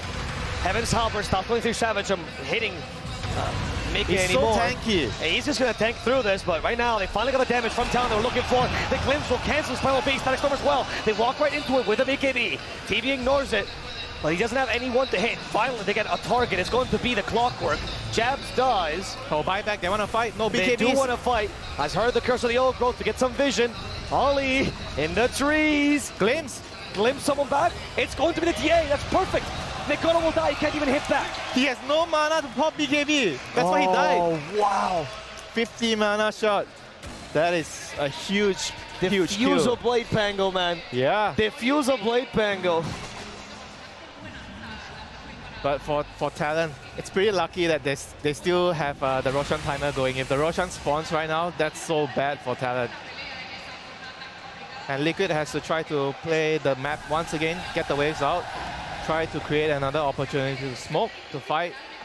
And we've seen in the previous engagement how tanky Pango is right now. They don't have enough physical damage to get through the shield crash and the Shivas. They're controlling the area completely. Liquid knows right now. As long as they control this Roche, the TA doesn't feel like such a strong factor in their draft. Yeah, and Clockwork as well in the previous fight, he was able to stop the Pulverize onto the Morphling, allowing Morphling to escape. That was also really, really crucial. Now Roshan is spawning. Both teams, I'm sure they are aware of the Roshan. Of course. Will we see a Mexican standoff or will we see a bloodbath here at the Roche pit? No, Talon, they're smoking, but they're in the low ground, man. Doesn't seem like a standoff just yet, but for now they realize it is way too hasty. It is in C. Let's play with patience. Yeah, Liquid controls the high ground too. Liquid has the map as well. Look at the waves. They're all pushed towards Talon's side of the map. They have to send somebody to deal with it at some point. And Liquid is just, like you say, being really patient, just waiting for somebody to show on the top lane or the bottom lane before they proceed. This is a very, very good textbook play here from Liquid. And they have Talon. Of course, they know where Liquid is, but they just can't engage. They have no options here. Yeah. They don't really want to give up anyone that push the bottom lane, but soon they'll have to. They have to send illusions from the Terrorblade to deal with the waves. Okay, the crowd just did a wave, much like the waves, and they're congratulating themselves. Good set of self-esteem for them. Much like right now, Talon will have to send someone down bottom to deal with a wave. They see a hero top, immediately go into the Roche pit. Jabs has to run back towards the Roche pit if they want to be able to contest here. They have to go quickly. Okay, Mikoto got stopped by the root. Shiva. He starts the BKB, is forced to use it immediately. They forced the BKB. That's so huge for Liquid right now. Very nicely done. Not overcommitting for the Roshan, but they're doing enough just to force Talon to try to come over to have a peek and then forcing the BKB out. And they also going back into Roshan.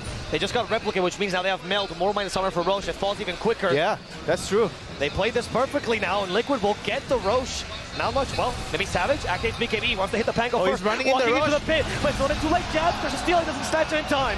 Jabs hits the Morphling out of hook anger. Shot. Cancelled by the hook shot. Jabs BKB about to run out, but the Overgrowth does stop the Morphling for a second there. Keeps on hitting soon. Mickey will just get rid of the enemy offlaner. Now he's fighting inside his own Static Storm as Savage trying to kill off his Nature's Prophet.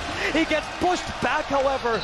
And now they have to retreat. They realize Zai is out. Sunder on a really low HP target gets a stun with a roll-up. Trying to get away with Swashbuckle. Will do so, but not in time. Reflection kills him as Savage dies. Ultra kill for Mickey. Morphling unstoppable right now. There's one more hero, Mikoto. He has a DD, but he's stuck here. He has no mana anymore, but doesn't have enough for a blink. Glimpse. Vision. Just off cooldown. Who's going to give the vision? He's a little bit too late. Has traps. Mikoto. He should be he's giving the vision. They're committing. Sprout. There's the MP. Someone catch him. Okay, that's the glimpse. He's out of range. Oh They have my to let him God. go. They have to let him go. close. That was so close.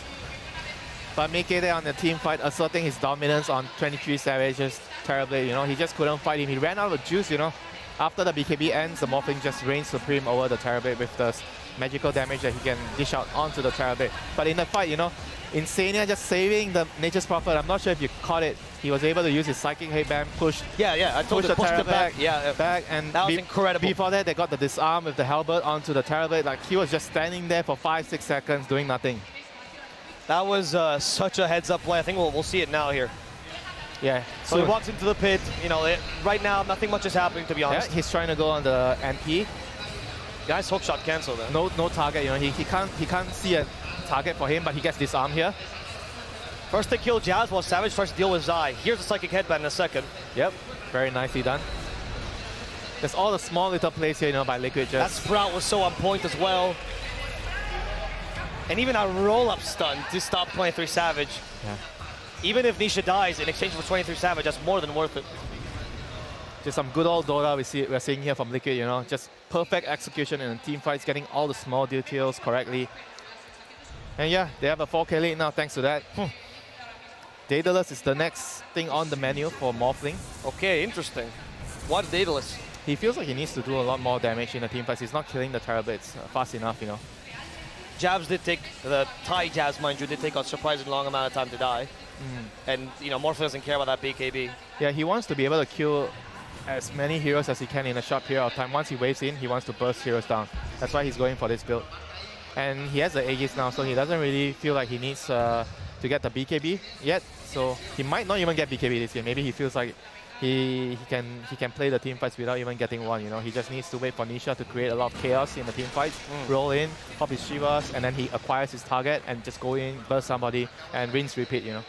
Especially if Nisha is forcing the overgrowth for his Rolling Thunder, right? You seem to have a lot of freedom once that is forced. And then Clockwork on Jabba as well. He's been doing a really good job stopping the Pulverize in all of the team fights, ensuring that Morphling is able to dish out damage without being controlled in the team fight. So props to the Clockwork as well for being able to do that every single fight. Oh, Curse of the Overgrowth down bottom. I don't know if that gave vision of Ollie. It seems like not. Just out of range there. But a tower will fall down bottom. Liquid taking the last tier 2. Yeah, this is looking pretty dangerous, pretty scary for Talon right now. Like the Terrorblade needs, I feel like he needs one more item, you know. Morphling has Butterfly, so he's gonna need the MKB to deal with that. Like right now, Morphling has the edge with the Butterfly. They're going high ground now, bro. This is not looking good. Living Armor is gonna help his tower just a little bit. But this onslaught, Jabs, oh, he grabs him. That's a good pulverize. He's gonna die, saved by Nisha for now. Telekinesis catches him, but Mick has a wait for him, gets away, and Gogs pushes back this TB. They know he's tossed under. They're gonna respect 23 Savage right now. Liquid is just gonna wait for the meta to go down and let the Morphling heal and come back again. But fortunately, Aegis is expiring in 45 seconds, so Talon is gonna have to not worry about that, but they did lose their high ground tower here. So at the moment, they have to try to, once again, shove out the ways, try to avoid fighting until 23 Savage has his Metamorphosis up again, you know. Right now, he's just not going to be able to output as much damage as he normally can when he has meta. Yep. And Liquid understands that, you know. Even though, I feel like maybe without the Aegis, they should still push the high ground, because they are way stronger with the Butterfly timing. Right. And on top of that, like you said, the melee Terrorblade, not only is he not going to output so much damage, but he just can't get in the middle of a fight. Yeah. He's going to get perma-stunned by the Pango. Is Liquid gonna try to force the high ground again here? Are they waiting for any items? They might be waiting for the BKB on the Morphling. He's gonna have the BKB soon, but if he waits for the BKB, Terrorblade is gonna have his meta up again as well. What's the value? Okay, we talked about it. Value the BKB. He didn't value it super highly, but into the late game, what's he stopping here? I feel like the BKB is mostly used to dispel the root from the Treant, because if you don't have the BKB, like the Treant can just do whatever he wants. You know, he waits for you to pop the Manta and he's just gonna root you. But right now you have two ways of dispelling it, so it's gonna make it harder for the Treant to play in the team fights. So I guess that's the primary reason for going back for the BKB right now. Okay. We also have a Hex now on Jabs, the Thai one. Yeah, look. This Hex will also be stopped by the BKB. It's important, but there are no link-ins, no Lotus Orbs, nothing in like that. So it could be a little bit of an issue for the Morphling particularly. Could get surprised if he doesn't reveal that Hex. Yeah, that's true. That's true. It's a huge item actually to get undiscovered. Maybe they check his inventory now as he pushed at the wave. But so far, Liquid has been doing a really good job protecting the Morphling in the fights. You know, even though he didn't go BKB for like 40 minutes, I feel like the Clover especially has been doing a really good job, and the Pango at shielding the Morphling in the team fight. So even though Morphling doesn't have a BKB, it's very difficult for Talon to find an opening to go onto the Morphling. Even Insania as well, right, with the Psychic Headband earlier. Like, you have everything. There is an MKB now, by the way, for the Terrorblade. Does this equalize the matchup now, finally? You lost your edge?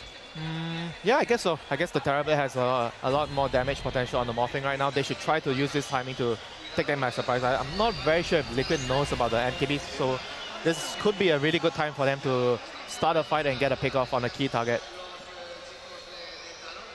Okay, they're putting a ward up here, just deep warding the enemy. Yeah, Liquid is so disciplined, you know, as a team. You know, they're not trying to do anything too risky. They are 6k ahead, but they are just trying to take things very slowly, play the map. They're always very good at shuffling out the waves and forcing, you know. Right now, they're just forcing once again. Zai is forcing the bot lane, so once again, one hero shows bottom to take the wave, Liquid's gonna do something. They're gonna try to wait for somebody to show on the map, but Talon does not want to show. They are smoked again. Yeah, second smoke by them. They already went to the mid lane. The smoke comes from the mid lane. Could it surprise the right target? Nisha. It's kind of vulnerable. They catch him fast enough. Oh, he can't get the blink hex. Can't. Those illusions surprisingly block him. And now Nisha's in. He does get hexed, but there's a shield crash buff. So he's not going to be killed. And another hex. Poor Jazz might just die. He's forced to activate the BKB. Nisha, though, hunting him down. We're rolling Thunder. We do see a glimpse, but it's going to be stopped by a BKB from Mikoto. Oh, they forced 2 BKBs with this. Oh, no. What can they do with this? Can they force the high ground? They're still rolling Thunder, though. That's a pretty big steal. Yep. That will allow them to maybe defend off the high ground.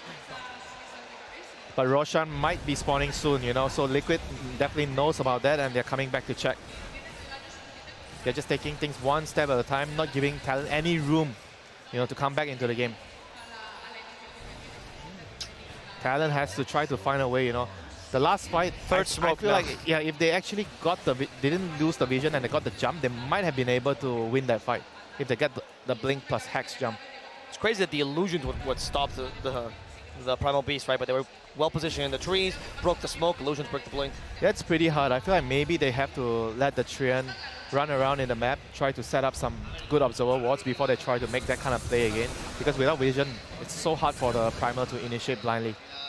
We just got a Tome of Experience, by the way, for Mika. They should be enough for level 25 and to get the waveform cooldown, most likely. Yeah, that's a pretty huge talent, like a pretty huge power spike, so it allows the Morphling to be much more aggressive in the team fights. You can try to go for the supports more liberally. Okay. Rolling Thunder from the Rubik. Clocker does not like this. He's going to die as a result. He has buyback if he wants to. Mickey, he's like, okay, I'll kill you. Activates the BKB, but Q, he's invisible. They have no vision of him. Frostbolt doesn't get him. Morphling would just finish him off with auto attacks. This might be the chance for Talon. No BKB or Mickey. Oh, he tried to mount the dodge. It didn't work. Savage is forced out. Yeah, but once again, Zai is just applying so much pressure on his Nature's Prophet, you know. Even though they lost a hero, but you're losing the map as Talon, you know. So every time... Oh, he went for the 35 strength, actually. Oh, he went for the strength. Okay. So I guess he just wants to tank up. He doesn't want to get bursted down in the team fights. Yeah, I mean, that's pretty reasonable as well, you know. 2800 HP with 50 armor does sound a little bit ridiculous. Yep, but Roche is going to spawn in 20 seconds. That is once again going to be the story of the game. Who is going to be able to secure the Roshan? There's a trap, so Talon's going to know once Roshan is up. Liquid just launch a rocket from the clockwork into the Roche pit, so they're going to find out Roche is going to spawn as well. They have to try to kill this TA trap. So we just got BKB at MP. It is 20 minutes slower than usual because he didn't prioritize this. Yep. That was an interesting stat. What a terrible MP player. 20 minutes slow. Huh. A late game BKB can sometimes turn the tide of the battle. So, yeah. He doesn't want to get burst. I think the main thing is he doesn't want to get burst by the Primal if he gets caught. So a BKB will allow him to survive that and just output damage, you know. Because I feel like in some of the fights, Morphling alone is not doing enough damage. They need the Nature's Prophet to be also standing there, dishing out the damage. So the BKB is going to allow the Prophet to do that. But the last couple of minutes, the Prophet has just been split pushing, pressuring the map, making sure that the Terrorblade illusions are not getting the waves out, you know, giving Liquid a very, very big advantage in terms of map control and securing the Roshan. We do have a Basher just picked up, by the way, on Nisha. And they're going to smoke on this timing. It was a good way to control the BKBs, which they've been unable to until now. Talon has a high ground ward here. They're just waiting on the high ground. This is the right play for them. Just not trying to take anything too risky. Playing safe. Talon really holding on to the high ground is the right move. Now they're the patient ones. NP is going to force them to go back to the base with this push at bot. Liquid is just doing all the right things here. They have to TP. They don't have a choice. Oh, once they TP, maybe they can go into the high ground once they see jabs. Rosh, they're going to think about Rosh. Talon lost their position. Now Liquid, where do they go? They're going to go to the high ground. There we go. Mikoto. He's alone. They see him. Okay. They caught him with telekinesis just in time, but Glimpse will send him back BKBs. He's fine. Is that Rosh right now for Liquid, since you see TA not having his BKB up? Yes, That's a big thing. This Rosh carries an axe as well. I feel like Talon has to fight regardless. They can't give this Rosh. With or without the BKB, they have to try to fight the Rosh. Okay, that's what they're going to do. They're converging on it, Winter. They have Metamorphosis jabs. It's invisible as well. Oh, they got caught. There was a sentry nearby. Rapid just stops them. Shivas as well. Pango, telekinesis. The damage high. Has Aeon Disc just in time.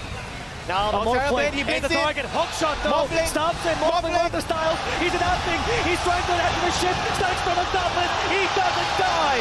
Mickey, the machine, kills Terrorblade again. Oh my Lift your arms, Mickey. They were so close to killing Mickey. One more spell, one more damage, they would have actually been able to take him down and win the team fight. And right now, Liquid just had in full control of this game. They don't have buybacks on Terrorblade, they don't have buyback on Rubik. Oli already used his buyback Talon. This is not looking good for them.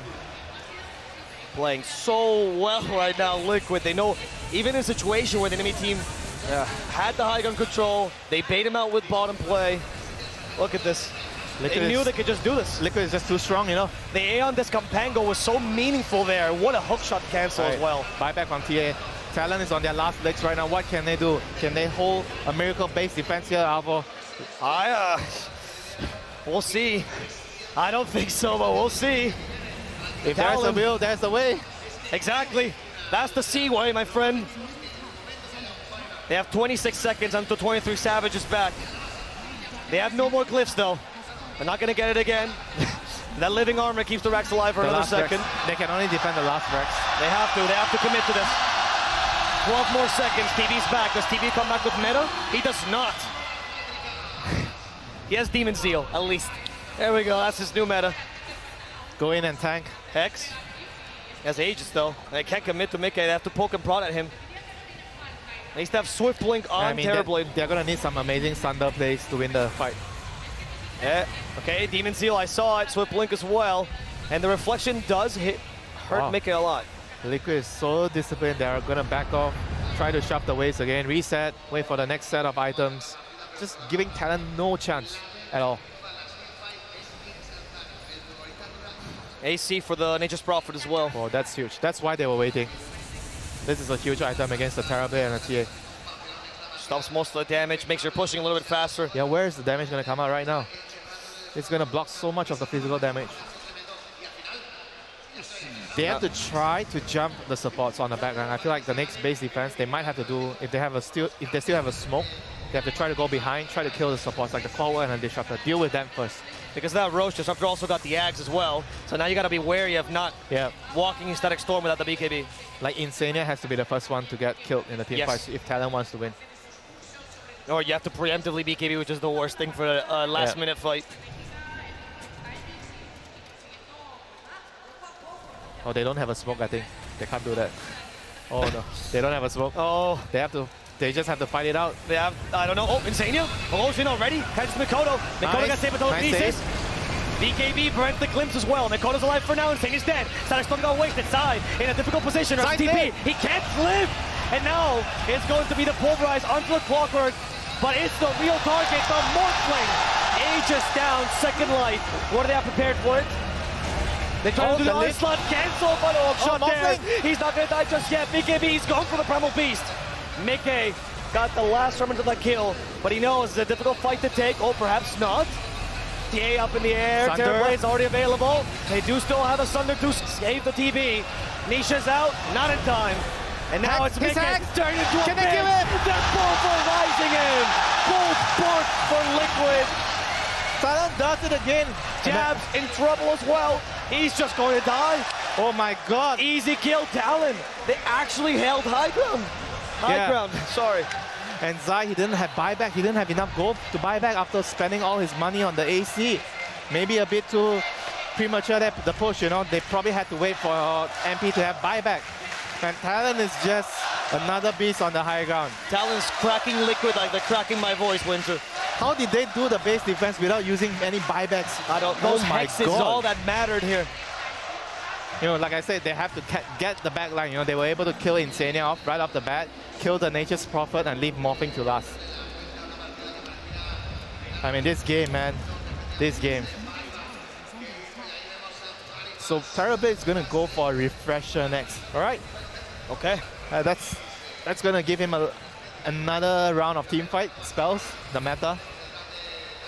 That Demon Seal was actually super impactful, by the way. It's that extra bit of damage they kind of needed in some of these fights to burst on the supports. Yeah, and the Sunder as well, you know. The Sunder is going to be very, very crucial in the team fights. How he's going to be using the Sunder. Can he use it offensively or he has to use it defensively? For now, they want to at least take a tower without committing the meta here. Yeah, Liquid does not want to use their buybacks here. No. Talon is trying their very best to force out the buybacks, but... There's the refresher on Primal Beast. That's double Hex, Winter, double Pulverize as well. Double Hex, double Polarize. Level 25 Talent about to come out. Oh, that's going to be huge. Pulverize pierces magic immunity. Then you can control the Morphling in the team fights. That's his plan. He goes for the right talent. You're right. And this game is just getting so tense right now. Liquid all of a sudden, they don't feel invincible anymore in the team fights. They're gonna be feeling the heat. Okay, smoke for only 4, the TA. Mikoto not joining them just yet. They're gonna go straight for the Pango. Cancel the Polarize in time. Static Storm. They're fighting in it. The Swashbuckle actually gets the bash onto Jabs, and Jabs will die. He refreshes, but he's already gone. 23 damage, stunned like hog. He can't move out. He has to beat the BKB. He has to fight back, but Mickey is a little bit struggling for now. Waveform kills him. Savage is just a tame kitty at the side of Mickey. And now they're going to have the poor TA. She tries to go up in the air, but she's still stuck in the trees. She can't fly over them. Talon will not soar. They land on the ground. They crash in it, in fact. Yeah, 23 Savage is the only person that has buyback. He's trying to shove out the way. He's trying to delay the push, but I'm afraid it might not be enough here. This might be the end for Talon here. Okay, Metamorphosis, they also refresh just in case for second meta. And Zai will be the quick kills for them. They didn't get the hook time. The cogs don't work that well. The buyback immediately from the MP. And Savage in a difficult position. Gets clipped back. Kinetic field. Summer's just in time. Saved by the telekinesis as well. 23 Savage. He's alive. He's proving he's the strongest scorer here. Late game TB. It's all about him. He has to heal, get his mana back. They have to fight. They don't have a choice. Oh, they got Q. Q's disintegrated. He has buyback. 3 on 5, Auro. 3 on 5. They gotta get the best overgrowth of their life, but Mickey just turned into TB. He stole the meta. Q, buff back. One last team fight for the boys. 23 Savage. Meta about to end. Telekinesis for the Disruptor. They want to get rid of the Disruptor first, but some have them in time. The Heaven's Halberd annoys this TB, and now he's stuck in the Pango roll. They forced out the way, but the GG is called. The Ancient's being destroyed. Liquid. They will beat Talon 2-0. Stand and be damned. The true Jab has emerged, and he was the analyst for Liquid all along. What a sad day for C fans. What a sad day. It's okay, Winter.